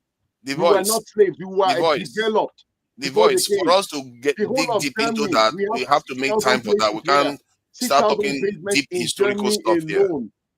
That they cleaned out Nigeria within 400 years. We're talking about it starting in the 1400s. Who told you that? Where did you get that information from? Actually, the colonial wars lasted barely 100 years. It didn't even last. No, 100 days. Barely 50 years. They took over the entire Africa. What is even ironic is that those who are accused of doing the jihad, they are the ones that were actually negotiated with, and because they had some form of organization and power. And actually, all of them fought. Why do we all just like to make each other look good? All of them fought. No, he wants to make himself look good. Now. All of them fought and they lost. As a matter of fact, it's Igbo areas that were very, very difficult to defeat because they were very fragmented. The South is fought longer. Maybe for 10 years. Yoruba states were not easily conquered. Yoruba was the first. Yeah, because the Yorubas were fighting each other at that time. The Yorubas were fighting each other. Yoruba was the first to go. They were busy fighting each other when they came. You know why? The Yoruba states were fighting each other at that time. And don't forget, they had Lagos colony. That was easier. Yeah. That was in later history. I need to listen. Rome documented our histories. Bro, look at this book. Look at this book. We know King Kosoko now. We know Kosoko of Lagos. Talking about the British. Talking about the Portuguese. We don't know history now. This is real history of Nigeria. No, I'm talking about going back to the 1400s. Going back to the 1400s. What did that place they call Nigeria look like? We had interactions, like almost similar interactions that we have today. We pretend as if it's not. We're not that estranged from each other even then. Yes, we had civilization. We had intellectually civilization in the country at different levels. In arts, in education, in music, and culture. But we didn't even write. As they wrote in the North, we understood that. They had Ajami script in the North.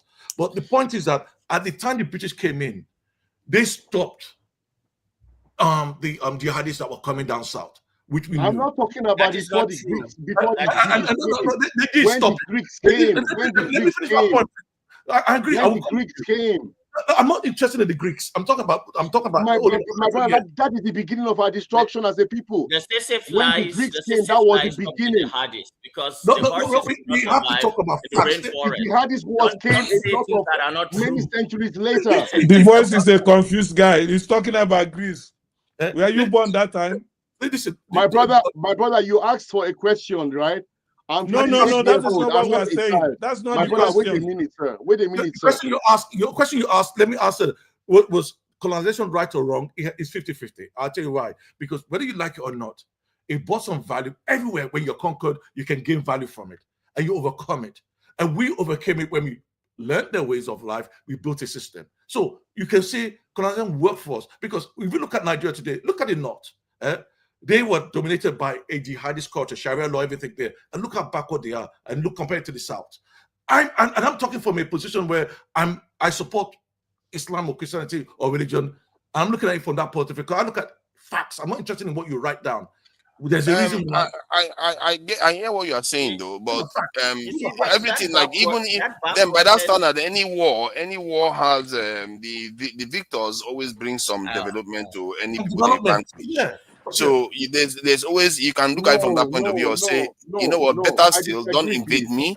Because if that is the case, let America allow us invade them, because we are going to bring some benefits. Because since that's the case, not now. That will not happen. The Chinese So- said one thing. The Chinese said one thing, that they had 100 years of shame, and that 100 years of shame is that humiliation, humiliation, and the country was devastated by Europeans. All of them came in, but what they learned from it. Are we learning from our own experience? That's the point. No. They They Are we didn't learn learning from from it. it? Let me reply to this 1,000 guy. years I can't old. believe. Hold on. I can't believe this guy is saying this. I don't know who Citizen TV is. He's saying that I cried for Maduro, but I never cried for the young girls kidnapped by insurgents. Set your priorities right. Can you imagine human You beings? don't It's need among the to stuff they answer say. people like this. You know, now. I don't know. Is that a bot or something? Are you a human being at Just all? leave them alone. How can you Just make it compare young girls that were kidnapped to a president from another country? That I'm crying for that one. Do you know, if you let me get angry with you,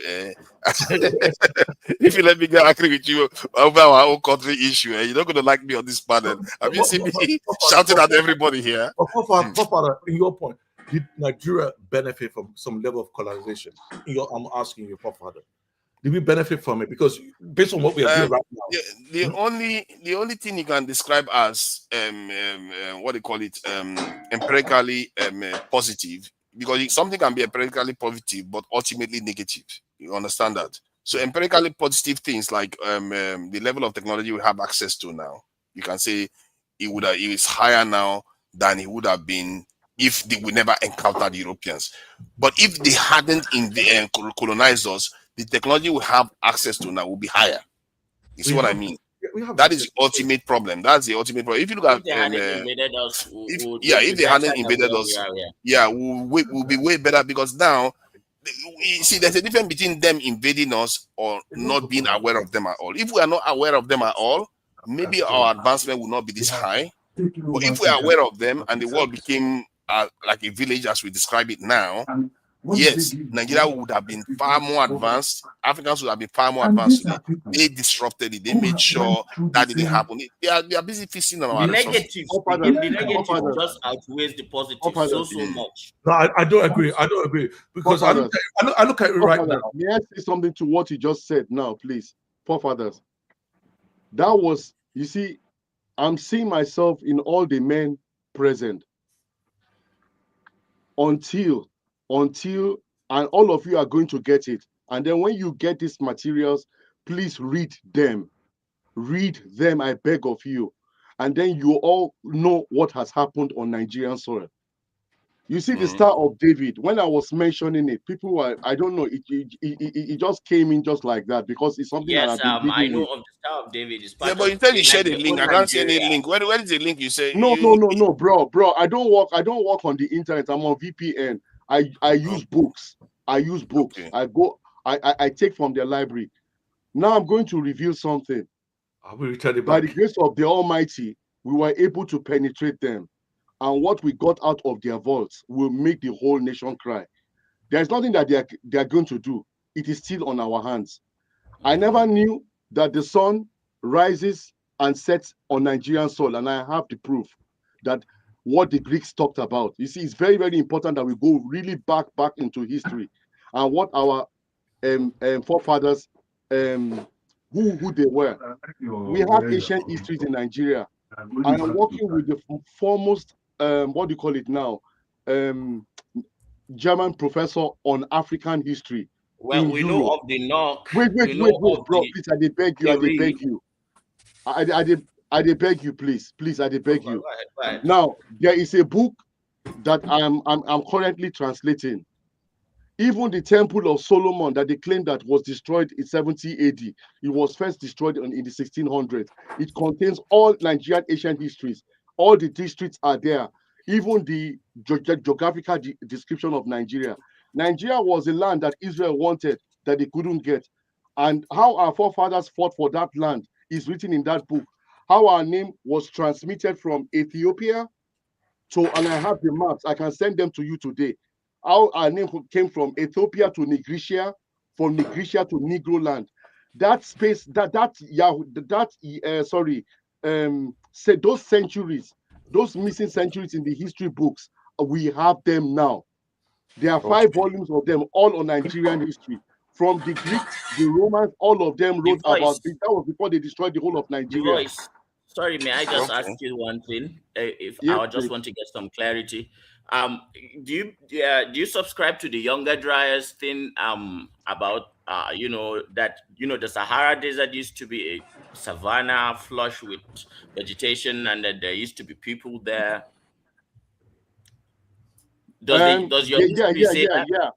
Yeah. And now I'm happy that you mentioned that.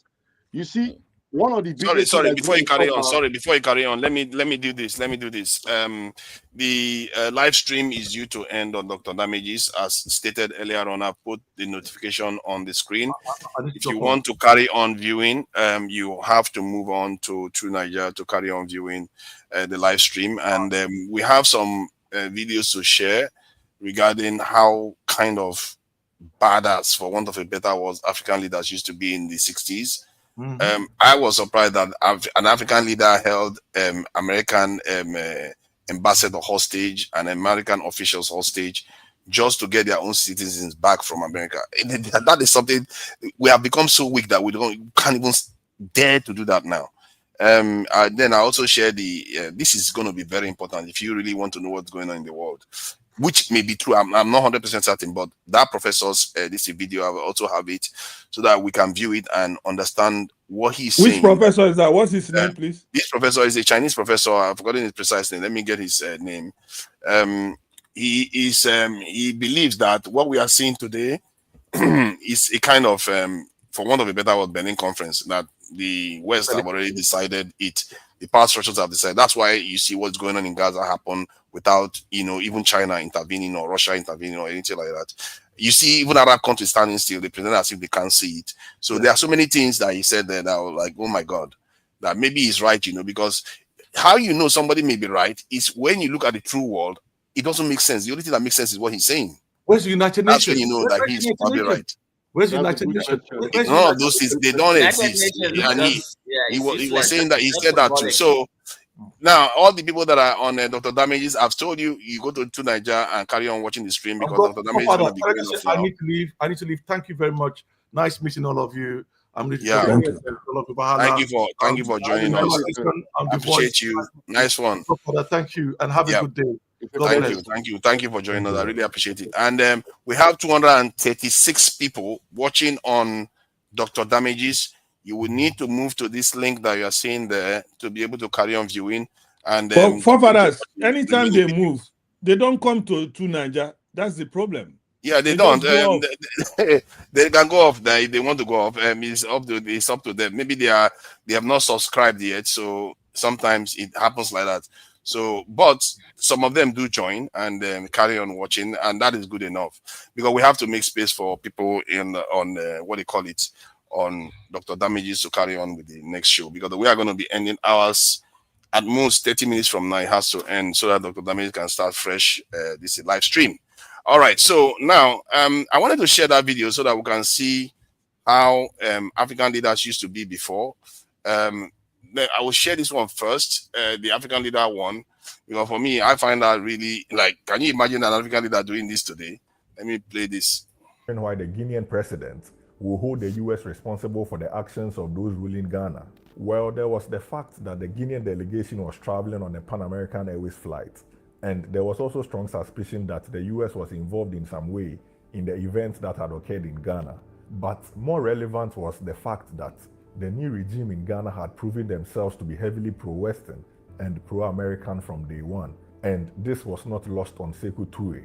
In fact, in a now declassified US government memo from Robert Koma, the president's acting special assistant for national security affairs to President Lyndon Johnson, the military regime in Ghana were described as being almost pathetically pro-Western.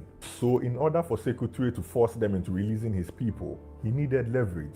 And the Americans in Guinea were the most effective leverage he had, because the US government clearly wielded great influence over the regime in Ghana. Eventually, a 3-month special mission is sent by the OAU to Guinea to interview the Ghanaians who were with Kwame Nkrumah. The OAU mission was greeted at the airport in Conakry, Guinea, by the Ghanaians whom the traitors in Ghana alleged were being held captive by Kwame Nkrumah and Sekou Touré. Each and every one of the 81 Ghanaians were interviewed separately and privately. They were also informed that they were free to board the airplane that was waiting at the Conakry airport and be escorted back to Ghana by the OAU mission. All 81 members of Nkrumah's entourage, without exception, refused the offer to leave Guinea and return to Ghana. All the Ghanaians living with Nkrumah in Guinea had moved there to be with him willingly, and the claim that they were being coerced were outright lies. With this, the OAU mission left Guinea to report that there was no truth in the allegations made by the regime in Ghana. The regime in Ghana had been exposed for telling barefaced lies and had no option than to release the Guineans they had detained, which they did. The Guinean delegation led by their foreign minister returned to Conakry to a hero's welcome. It is only after this that Sekou Touré released the American ambassador and other Americans from house arrest. Following this extraordinary sequence of events, the American ambassador to Guinea was called back to Washington to assess the situation.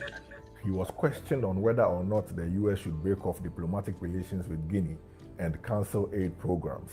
But before the US government could make any such move, Sekou Touré acted first by expelling all members of the US Peace Corps and many of the US Embassy personnel. He also cancelled the main US aid program in Guinea. So that is the incredible story about how a feud between Guinea and the traitors ruling Ghana got out of hand and affected American diplomats and citizens living in Guinea. Do you think that Sekou Touré was justified in using the Americans in Guinea as leverage to pressure the regime in Ghana to release its people? Can you imagine the kind of gall the guy had? Can you imagine that happening today? That's how besides ourselves we are these days. We are so weak now that we can't even dare anything remotely close to this. And to share, I'm just going to wait for a bit before I play the Chinese professor one, so that you guys can react to it. So, but the question I wanted to ask was, given that video, because when I saw it, I was like, okay, after many years, we have just even become more irrelevant. How is it that Guinea, a small country that cannot even hold a Nigerian ambassador hostage? Forefathers, you need to listen to this one that I sent you. Okay, I will check it out. So important. Are you sure? I'm not seeing any link. Where did you send me these links? I have not seen it. Are you sending it to? Oh, is it on WhatsApp? Yes. Oh no, I'm not on that WhatsApp account. That's one of the problems I'm having. I don't have access to the WhatsApp anymore. The number is a problem. So you want to send it on private chat? Yeah. And put your number on the private chat too to me so that I can have it on WhatsApp. I want to add it to the new WhatsApp number. It's a bit of a nightmare because I put it on this thing, so the number seems to be missing. Let me see. Okay, so the question is, let me just ask you a colonization. You see where we were before. We were in 1966. That was 1966. We were on our way up. But clearly, there were so many Africans that were so fawning for. Like, look at what the Americans described. They say pathetically pro-Western. That, man. In the national security strategy, right? Yeah, that's what the guy wrote. They said the people in the leaders that overthrew Kwame Nkrumah were pathetically pro-extraction. When the side that you are supporting is describing you as pathetic, you know that they don't like you. They will not let their daughter near you and anything, but you are useful to them. That's what the Russians call useful idiots. That's basically what it means. When they say you are pathetically pro-Western, they mean that you are a useful idiot. But that said, though, the question I wanted to ask you was that Look at where we were before. And today now, you have a title that says recolonize us. What column do you think it belongs? Do you think it belongs in the column of Sako Toure, or that of the people that overthrow Nkrumah? Because you normally come across as a revolutionary. You support Shewore, but somehow your position seems contradictory. So what do you make of that? Do you hear? Can you hear me? Loud and clear. Okay. Forefather, let me tell you something. When we carried the news of revolution, when we offered you guys revolution, okay, there was a lot of fight backs. So many people asked repeatedly, what kind of revolution are you talking about? How is what is you? I remember your own question was what will happen the day after? That was your own problem. Say even if you support revolution, after the revolution, what happens? Okay, and this has been going on. Showore has been beaten up. Nnamdi Kanu, who is fighting for that revolution and all these things, he's languishing in prison. Samuel Ekpa is languishing in prison because he stood up against the so-called people fighting the poor. You understand now? So those of us who think a lot, I think a lot, forefather. I'm a musician by profession, even though I don't use it nowadays. But sometimes after, I don't know whether you deliberate about this. After I go home, after one of our shows, I used to think, what so many of you ask a lot of questions. Dr. Damages was asking, who did this to us? Up till now, nobody has answered that question. You, forefather, you have asked repeatedly. I don't know what is wrong with you people. With anger when you ask that question. So now, I'm now thinking. This question you asked, you said in 1966, 1960 something, we are much better off. That was the time we had leaders, African leaders. That was when we had African leaders, forefathers. Guys who were leading without getting anything out of it. That was the time we had people, you will see a leader, for example, riding bicycle in Nigeria, if you know what I mean.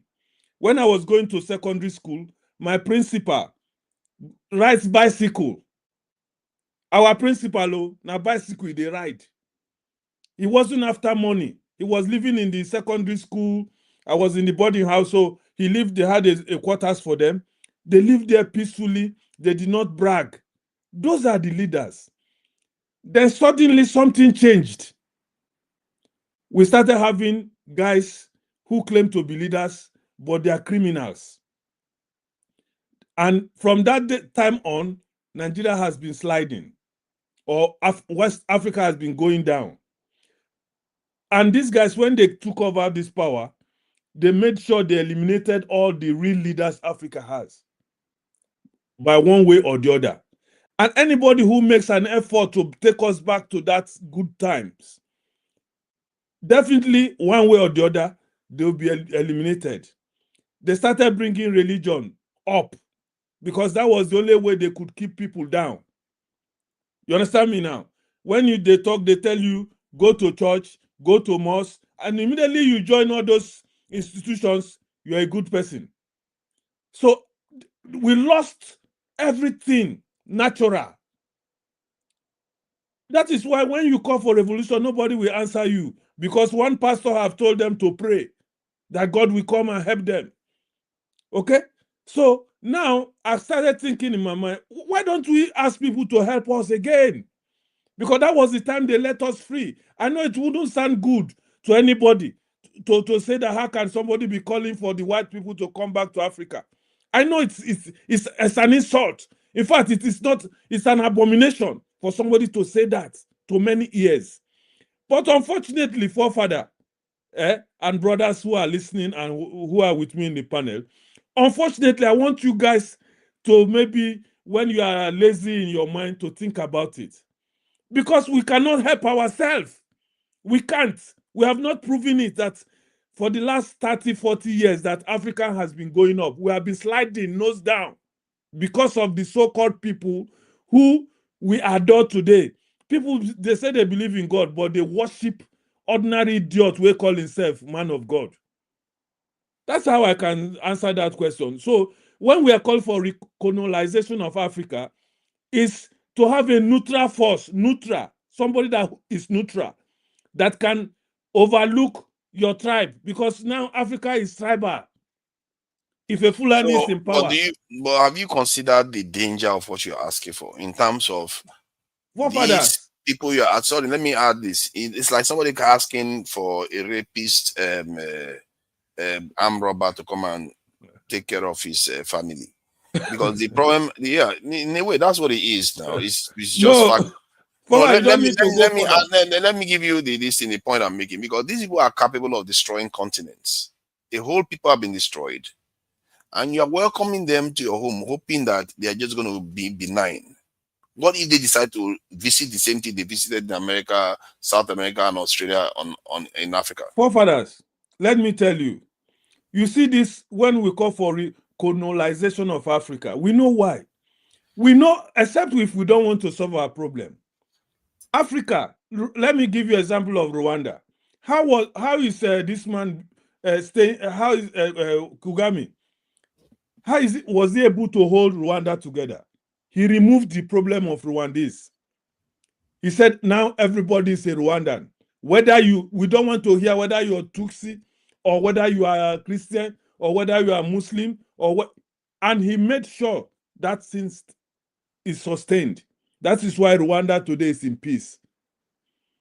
Most African countries, like Nigeria, we have to be fair to ourselves. We don't like ourselves. That's the problem. An Igbo leader, when it comes to where they have to discuss, he's suspicious of a Fulani. A Fulani leader, when it comes to the table of discussion, he will be suspicious of Yoruba man.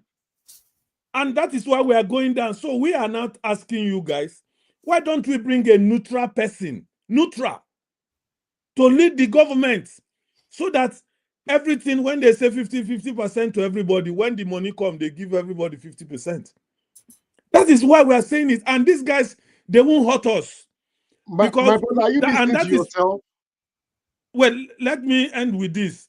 That is why you see anytime there's any, like when Trump bombed Sokoto and all those things, you look at the social media now, the voice of the people where everybody was happy, even people from Sokoto. Because they did not know when Buhari, Babangida, the rest of them took over back in the days, people were rejoicing. The same people were crying after then. They were all Nigerians. That's the difference. They are Nigerians. We are talking. My brother, I'm not a child. I'm 58 years old. I've seen Nigeria from the 70s till now. Brother, I'm older than you, so we have seen it all. So what I'm trying to tell you now is that. How can you say you're older than me? Are you older than 58 years old? No, you called. How many years? Are you older than 58? I thought you said 48. Sorry, I apologize. I'm sorry. I apologize, please. So what I'm trying to tell you is that, bro, I know your point, but we cannot keep. I mean, those of us who, I don't know where you live, whether you follow to migrate out of Nigeria or not. I followed it because I couldn't survive in Nigeria. I couldn't. I'm in Germany, but my brother, there's nowhere America enters that will be well. Look at what they did to Libya. That is what we always say. That is what we say. Let us leave those where America entered and focus on the problem we have in Nigeria. Let us we make America our God. Let me address him because we cannot help ourselves. Revolution now. The ones who has been the problem all over. It's not true, my brother. We did election last year. My brother, excuse me, let me just give you, let me land so that you move on. Let me just land so that you carry on. We had an election 2 years ago or 2.5 years ago. Okay, that is where I will tell you to use that to make your point. We had an election 2023. They came up everywhere in the world telling us they spent 400 billion or 300 billion, that they have made the whole system that whoever we elected will come to power. Is that not what they told us? People Yes. came from America, Germany, where I live in Sweden. We came back to, many of, I didn't follow, came to vote, because most of us, to be honest, at 58 and in my own 50s too, we are tired of living in those countries we are living. We Me miss too. our I'm country. tired of living here. Yeah, so we are trying to see whether our so-called leaders will behave themselves so that we can be able to return home with our children that we had, or even to take them home and say, oh, this is our land. We are not from the bush. But My it's not possible. my dear brother, you live in Sweden. I'm very happy. Now, all over Western Europe, Nigerian histories are hidden in their basements here. Hundreds of thousands. That all of you know, because you know also in their museums, they have our history. Has this same Oyinbo ever come to our leaders, to our people, to give us back our history? Oyinbo has never meant well for us. Oyinbo has never meant well for us. And they Brother, don't mean well Fafara told for you us. that this topic you are going through is not a topic of today, because when we open the book, you yourself go tire. It's a long history. Let's leave The that. truth is that Igbo can never be for you, because that's obvious, isn't it? And if But anybody they will stand in the middle and help us. no, how can you believe that? The They did it before now. Hold on. The only thing they will do is stand where it's going to benefit them. There's no middle. The middle is where it benefits them. Whatever you are seeing is what benefits them. It's not what is optimal for Nigeria. No people will do that for you. Why would they do that for you? So tomorrow you come and start competing with them and taking more resources from them. See, that picture that I put there is an indication of the path you can choose for yourself. And maybe the next time I'll put a picture of kneeling down and being poor. Thank you very much. Yeah, there are two paths you can choose. You can decide to be kneeling down and be poor, or kneeling down and be standing up and be poor. Because kneeling down and be poor and standing up and be poor, which one is better? I say standing up and be poor is better. But some people would rather be in a palace as a slave than be free as a poor person. That is the problem with some psychology. And that is where maybe someone like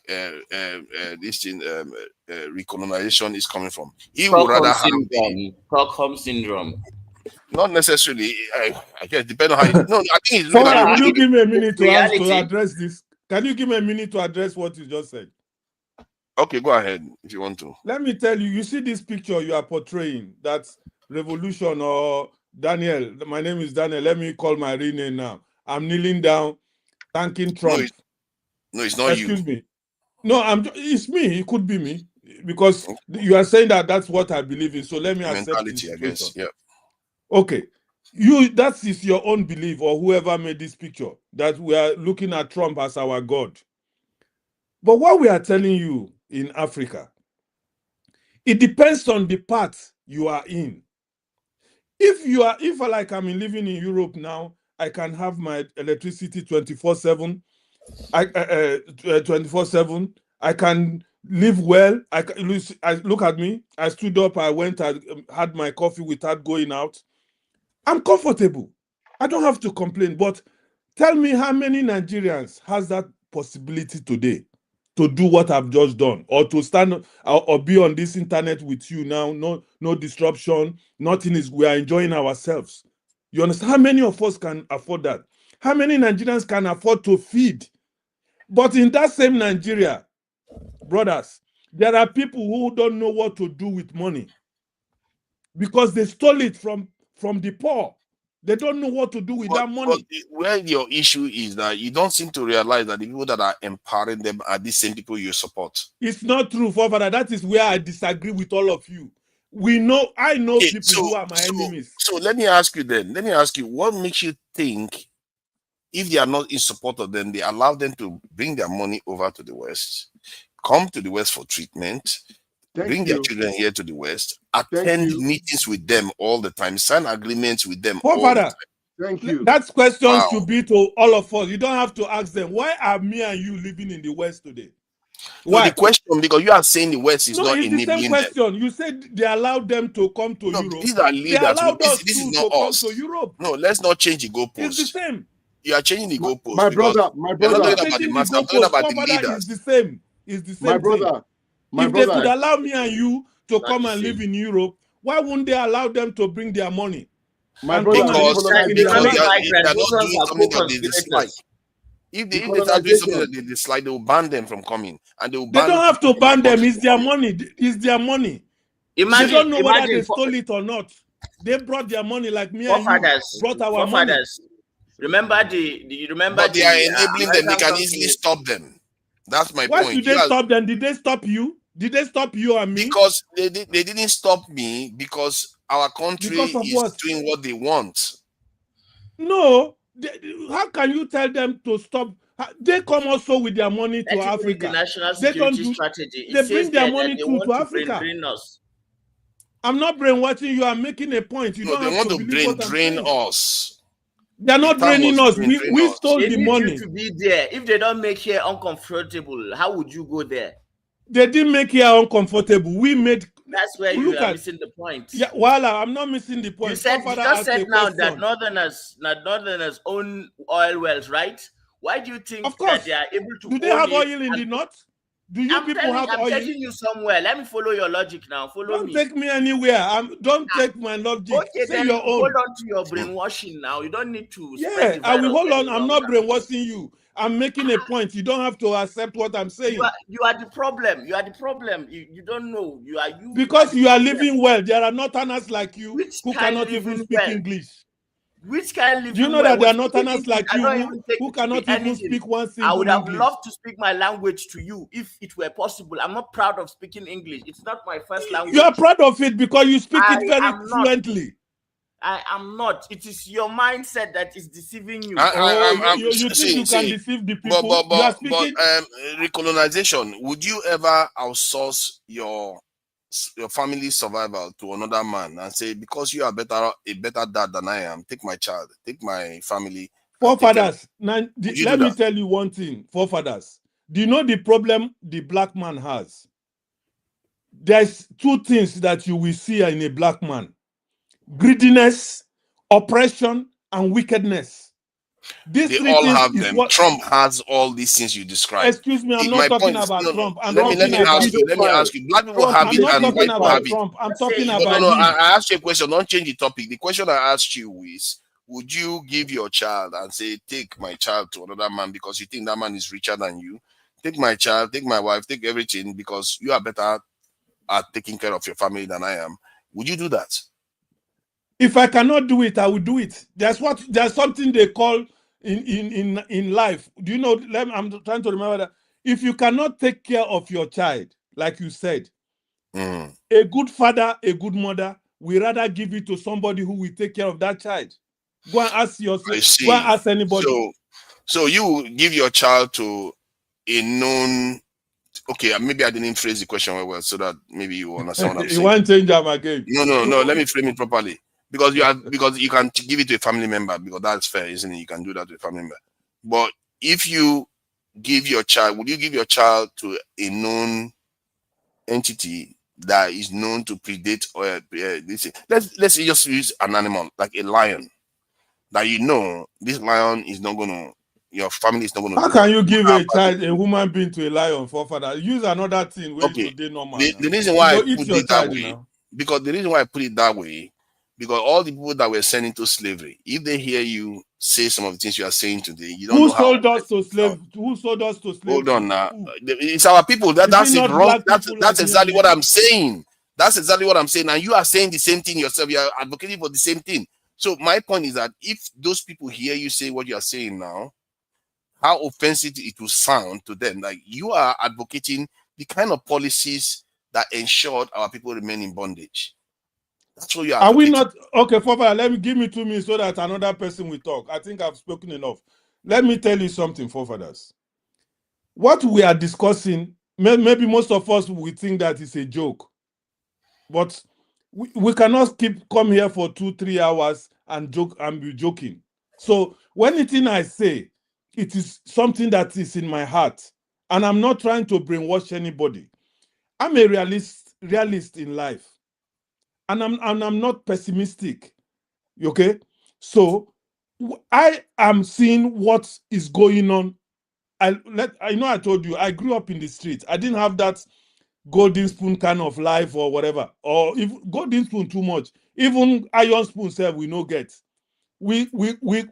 I struggled, and I know what it is to struggle from scratch to one day you can be able to afford a rented house. I told you the first shoe I bought in my life, I bought it in Europe. I never had that opportunity to buy shoe when I was in Africa. The first, and that shoe, I kept that shoe for so long time. So what I'm trying to tell you, forefathers, before we call for recolonization of Africa, is because of what is happening today in Africa, especially Nigeria. One man will take everything from all the people. Look at where we have oil in Nigeria. I make that statement. My brother, I don't know whether any of you have gone there. It hurts to hear. It hurts to hear this word. It hurts to hear. That is the point. You don't know what colonization is all about in the first place. My brother, we know it. We know what it is. No, you don't know, my brother. I know, my brother. Are we not? You live in Germany. Why did you go to Germany to live? Because my brother, you cannot afford. I am talking about colonialism. You don't know about. You see what it doesn't. Okay, let me explain some part of it so that you have an idea of what people like the people in Zimbabwe went through. Like one of the things that used to happen to them was that they will own their land. The British people will arrive. They will take some land from them. The colonizers will come take some land from them and occupy those land, the best land for themselves. Then when more of them came, they will just come, take more land from the people and move them away from that whole area. Thank you for saying that point. What is happening in Nigeria today? Hold on. They just keep taking their land away from them. Father, what is happening in Nigeria today? See, the difference between what is happening in Nigeria today and what is happening before is relatively contained, and it's happening between your own people, the same race. And that is where it's more painful. You see, your problem is that injustice. Hold on. We agree. We are talking about injustice. Injustice is fine. I agree with you of injustice. We can deal with injustice internally. But when you step out of a family or a race and you say other people should come and colonize you, the kind of thing you're asking for is not just they could wipe you out. That's how dangerous what you're asking for is. Okay. Let me put it properly.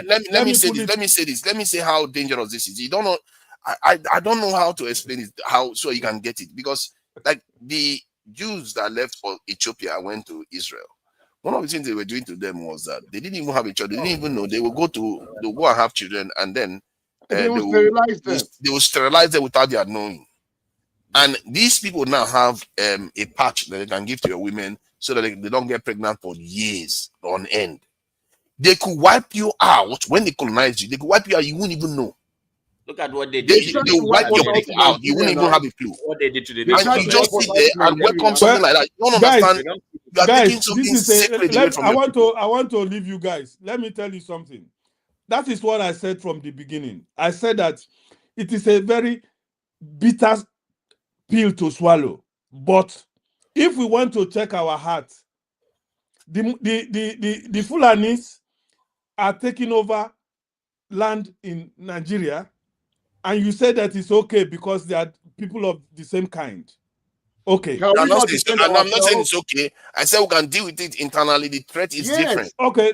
Thank you, forefathers. Fulani is not going to start sterilizing all of us. Okay, thank you. If that's what you think, that is not what's going to happen. But if you are trying to threaten us by saying they might do this, everywhere. You have to prepare for the worst. You can't outsource your people's survival to other people. My brother, when the time when I go reach the level where we reach for thinking and looking for solutions. No, my brother, you are not on the level of critical. Oh my God. You are not on the level of critical. So okay, now you are saying the voice. You are going to reach our level. The voice. What is the solution? What do you prescribe to help Africa? What's your idea? The solution is at home in Nigeria at first, that we should get our arts right. That's what forefathers is talking about. You cannot get how long will you get your arts right? My brother, what has happened? How much time do we need? My brother. Can we go back and change the past? You are living in Germany, enjoying now? yourself. There are people Colonization. who don't have that opportunity. Who They are in told you I'm Nigeria suffering. enjoying myself? That's why you are don't talking know like me this. enough to know that now, brother. You don't know me enough to know that. Who told Know you I'm what? enjoying myself? You are enjoying yourself, my brother. Hey, Please, God. please. Did you sell what? Did you hawk in Nigeria? Let me ask you. Did you hawk? See, that's Simple, a yes or no? Did you argument. hawk? I hawked in Nigeria. Did you hawk? How is that? How is that applicable? So to now this? you want to move from hawking Because to you cannot potential understand extermination. people like us. I hawked in Nigeria. There are people who are making their daily bread by running. But yet you are against Maduro. You are against Maduro, but you hawked in Nigeria. You are against the person that is giving free education, my brother, free Maduro healthcare, is free not everything. helping Venezuela. Let us You leave refuse. all this. Okay. Let me Let's ask you. forget about this. Hold on. Hold on. Let me just ask you this question. The voice. Let me ask you this question. God? Who makes them God? Who makes voice. America Let God me over ask the you world? this question. The voice. America is the police, because if America is not there. Let me ask you this question. This is very interesting because he said Maduro is not helping Venezuelans. Now the question is, what if he was? What if it's not? It doesn't necessarily mean it's true. What if he was giving people free healthcare, free education, free housing, and have a welfare state to support the poor? What if he was doing those things? How would you feel about what Trump is doing now? If he was doing it, forefathers, Venezuela wouldn't be at this point. The question is, I asked you, what if he was doing these things? How would you feel about what Trump is doing now? If he was doing it, okay, now let me answer, because I want to go. I'm going to work. If he was doing it, my brother, America will not invade, will not capture him. But that is not the question. What if he was doing it? That's what I'm saying now. You are saying America is not going to invade him, but the question I'm asking you, if he was doing these things, what would you make of the action of America now? If he was taking care of Venezuela and America attacked them, I will not support America now. I'm not an idiot. Then don't support America, because he is doing all these things. It's not doing it. Look at Nigeria. We cried out. That is the only argument you. Okay, let me ask that. You want me to take ChatGPT? Give me a second. This was what they were doing to Christians in Nigeria. Nobody talked. When people now started crying and we got a help, people started crying they are invading Nigeria. Is that not the same thing? Venezuela cried out and they got a help. They have killed more Muslims than Christians in the north. Please. Why didn't the Muslim cry out? You don't need to why answer. didn't they cry out? You see, the voice. Why didn't they cry out that they were killing them? Please, do you know that? Do you know how many people they have killed in the north? How many Muslims? How many mosques they have burnt with people alive? So why didn't they cry out? Why didn't they? Why did they wait for the Christians to cry? Oh, don't leave him alone. No, excuse me. You asked a question. They were killing Muslims. Why didn't the Muslim cry out? Because it was America that is funding the Boko Haram. Even the Nigerian army, when they caught some of these terrorists, they display is on YouTube. They displayed the weapons.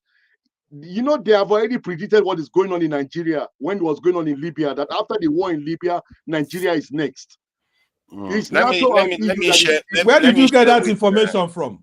Where did you get on the internet? It is on the internet. I will not be your Google. Okay, I yield, brother. I yield. Thank you, guys. I yield. Yeah, look at that. Maduro, look at all the things I asked. Whether he gives free education, free healthcare, free housing, and support. Later, please. Later, let me go. So you have evidence now, just in case. Yes, thank you for I've made my own submission. You don't need to agree with it. Thank you for the opportunity. You see, your reasoning is different from the truth. You are not. Make they go now. You don't want me to go further. I just want to feed you down to the fact that it's not about I they go walk after. Thank you. I think we should be rounding up next time. Yeah, we should be rounding up. Thank you, you too. And let you guys can divorce. You can say what you want to say. Then Zionism says what he wants to say. Then my brother, it is saddening, really, to hear an African calling for recolonization. It is really saddening.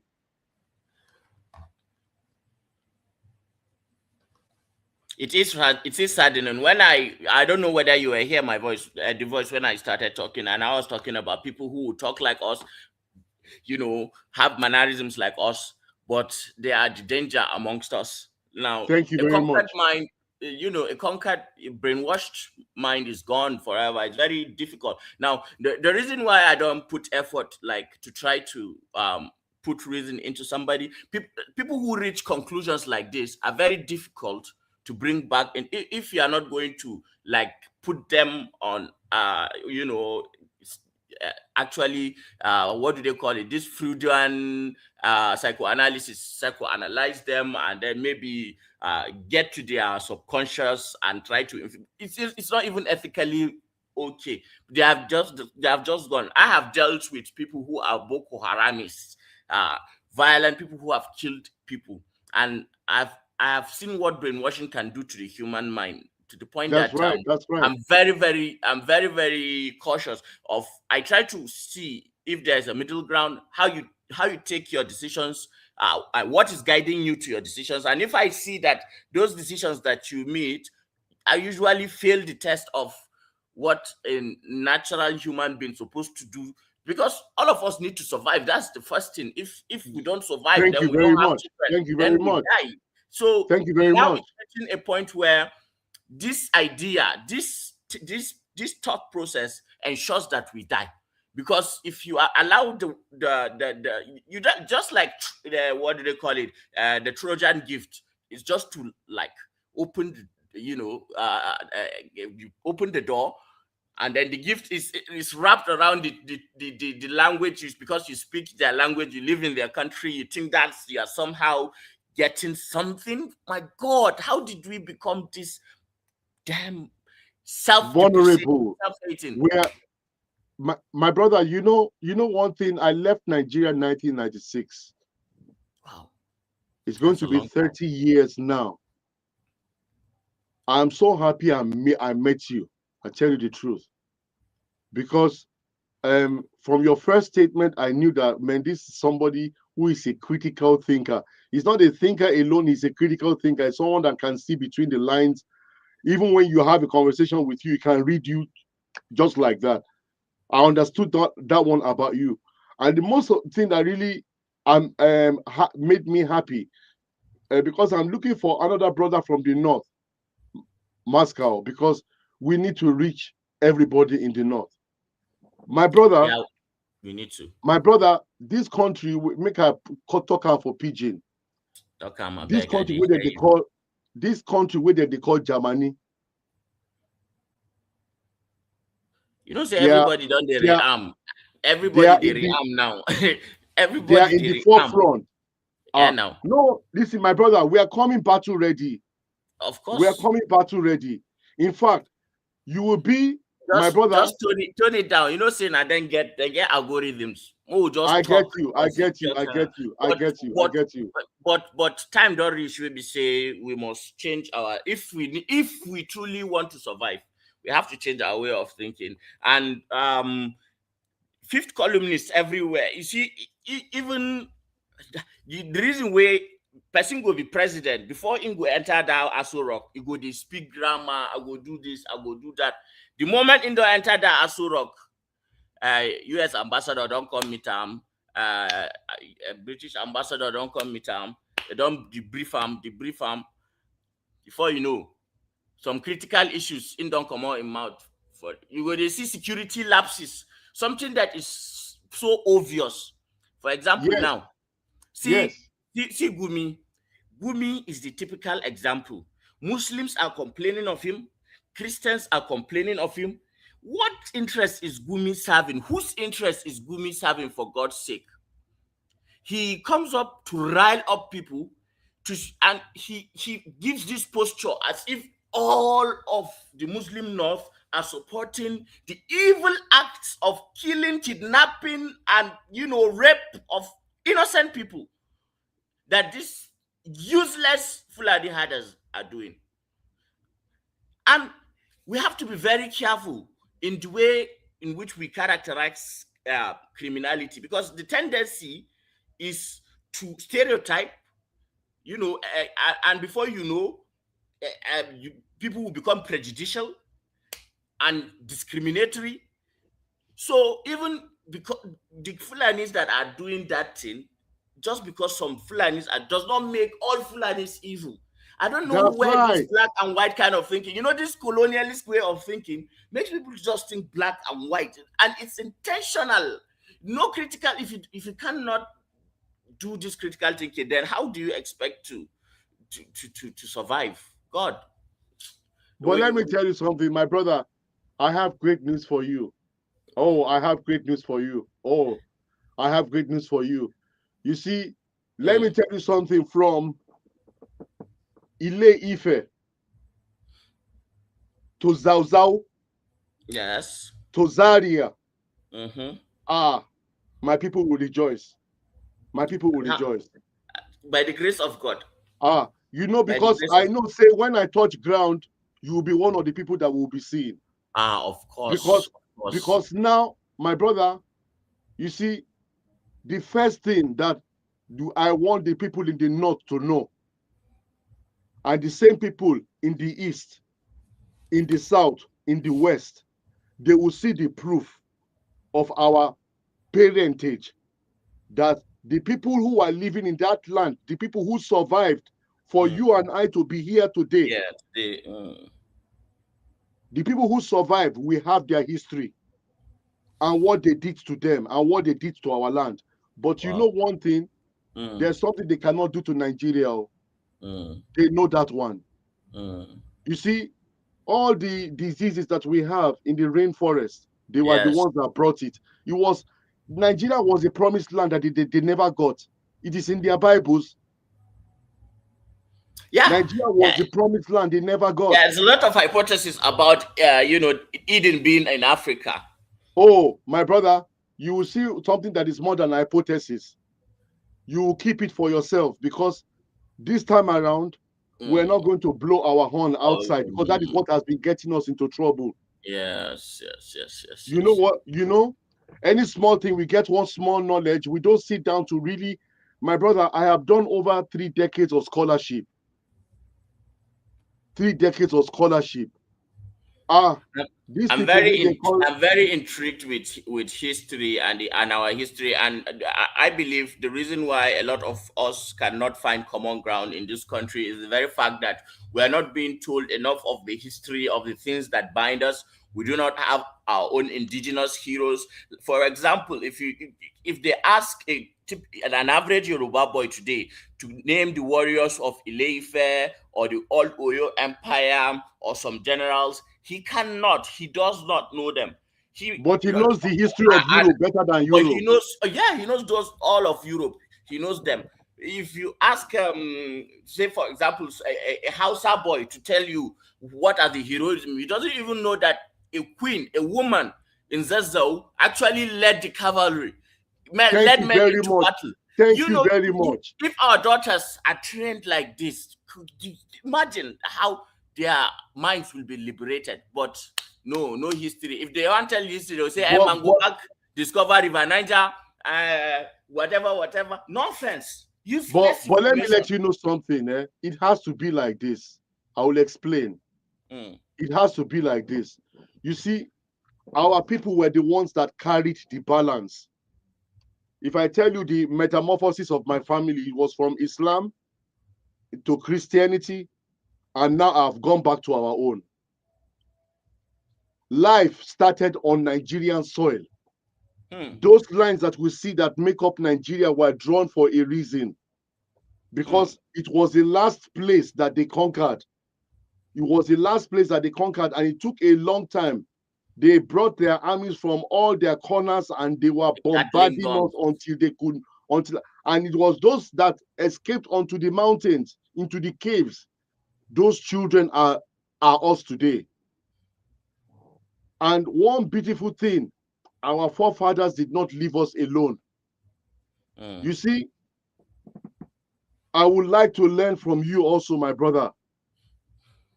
Because I don't know. I'll tell you why. I don't know that much myself. I'm just my brother. I'll tell you why. Even if you have older people, I want to get to those old people. There are some people. My primary source used to be my grandfather, but he's late now. I will tell you what I'm looking for. I'm looking for everything, like like in Yoruba land now. We can retrace our story to Orunmila. Mm. and I know Baba Yida. I have the history of Hausa land in this book.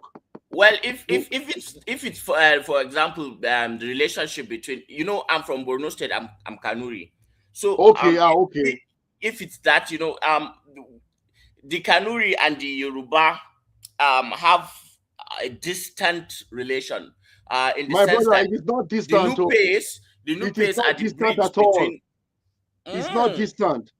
So we What? understand each other better, and we are connected by blood, Yes, more than a we lot have of the us same. We really have the know. same DNA. We have the same Yes, DNA. yes, that's true. Even with That's all the people in Plateau, all the people in Haplo group, yeah, Benue, even in Niger State, even so in. yeah. What mistake people That has make? been confirmed. Because I did something with someone who is a professor of anthropology, an Austrian. It was around 2012. It was even by accident that I even got to know all these things. But yeah, I'm glad that I did anyway. In fact, if the way you articulate yourself, I just knew that, man, I have to be connected to this brother. I have to be connected to this brother because, There's work to be done. we are going to save that nation, and we are going to save. They know that if Nigeria gets up, Africa gets up. So that's why Nigeria is the main target. I've said this. I've said a lot of times that a lot of us are just, Fela is seen as a prophet because Nigeria has not yet progressed. If Nigeria had progressed, Fela would not be seen as a prophet any longer, because we are still in the same mindset that we were while he was alive and while he was singing. Yes. This whole thing of suffer for world, enjoy for heaven, as in the talker, and our ability just to stand pain and just keep going. But I've always told people that there comes a place when something must give, and it must give, and we are approaching that place now. So it's about survival, and life is brutal. At some point you just have to take a stand. Yes. Even the pacifists, if you say in no go chop and now only meat they around, what do they call these people, they chop only vegetables, vegetarians. If you say in no go chop and now only meat they around, in go die now. I now we could see waiting go happen. All right, thank you. Let's run. Let me close out now. So I will just make a short comment so that we can I can end the show, because Dr. Damage will be starting very soon. Thank you so much for the So time. yeah, Dr. Damage is on in case you want to join. The Voice and Zion is on his Zion is M. If you read it, that you that is okay. I get what you mean. So so we as a people, hold on now. Wahala. Hold on. Let me finish the show before I go and get into trouble. There's another show coming up. So all the people that are here, like, share, subscribe. If you've not subscribed, subscribe. But remember, there's Dr. Damages coming on in less than now 15 about 15 minutes. They say Trump is in the give press conference, they boast of the illegalities we don't do. Oh, I'm not surprised. Trump will be boasting now. USA is having a press conference. Oh my God, Adama, you're trying to get me into trouble. I'm not. I'm not going to do it. No, Dr. Damage is coming. Dr. Damage is coming on soon. So Dr. Damage is going to he's going to live stream it. I'm not going to get into that one at all. Because by the time Trump says all the nonsense he wants to say, Dr. Damage is on. Nobody needs that drama. No, I was listening to the Polish president saying how that. Hey, stop. We are due to close. Don't see. Don't try to get me into trouble here. Okay, let's be our brother's keeper. Don't try to get me into trouble here. My brother, I appreciate. I understand. Thank you so much. Thank you. I really appreciate you. Thank you for coming in. The Voice. I really appreciate you joining us today, and as brilliant as always. Thank you for joining us. And so on this issue of capturing Maduro, I think it's something that I have been complaining about, that there is significance in this, in the sense that The way we as Nigerians are interpreting it, some of us are seeing it as a good thing. As you can see, some people even think that we should be recolonized because they think that it's going to be good somehow for us. What they fail to realize is similar to what Esau did in the Bible, where he sold his birthright because he felt hungry. Life has always been difficult at times. It always throws you hardship. It doesn't mean you should sell your birthright. The right for your people to survive, you can't outsource it to another people to keep it for you. They can choose to do with your people whatever they like. You are not going to be able to stop them. They can say your children, your women are not allowed to have children anymore. They are allowed to have only one child among two men. Or pack out of this place, go and live in the forest, in an area that is uninhabitable, and it leads to your population declining completely. They can decide that they want to use your continent for their own space base or their own research base, and they just keep blowing up stuff there as they see fit. All kinds of stuff can happen. They can decide that they just like Africa. They want to live, and these natives are giving them a lot of trouble. In other words, you don't have any say, you don't have any vote in it. You've given something that God gave you from creation, handed it over to some other people to decide for you. I don't see many men handing their children over to a wild animal to take care of. Because that is the nature of what we are talking about here. It's not like a benign family member or somebody within the community.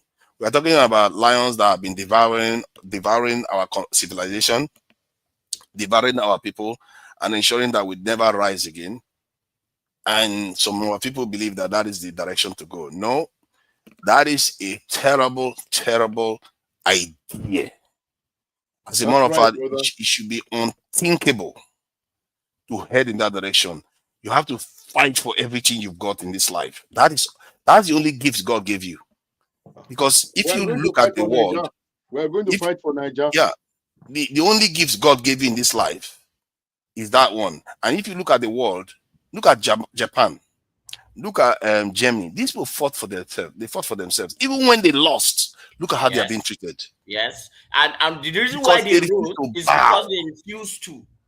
They refuse because if America make the mistake of trying to oppress Japan again, they would have done the same thing again. Of course. Before long, you will see them again. They will come out again and oppose, because that's how Germany was defeated in the First World War. Mm-hmm. And they thought they were going to give them a terrible deal and make them pay a lot of debts and limit their ability to grow. Guess what happened? Germany decided that no way we're having this. And they fought a bitter war that cost millions of lives, and they never made that mistake again. You see, people, they learn their mistake. They learn from their mistake.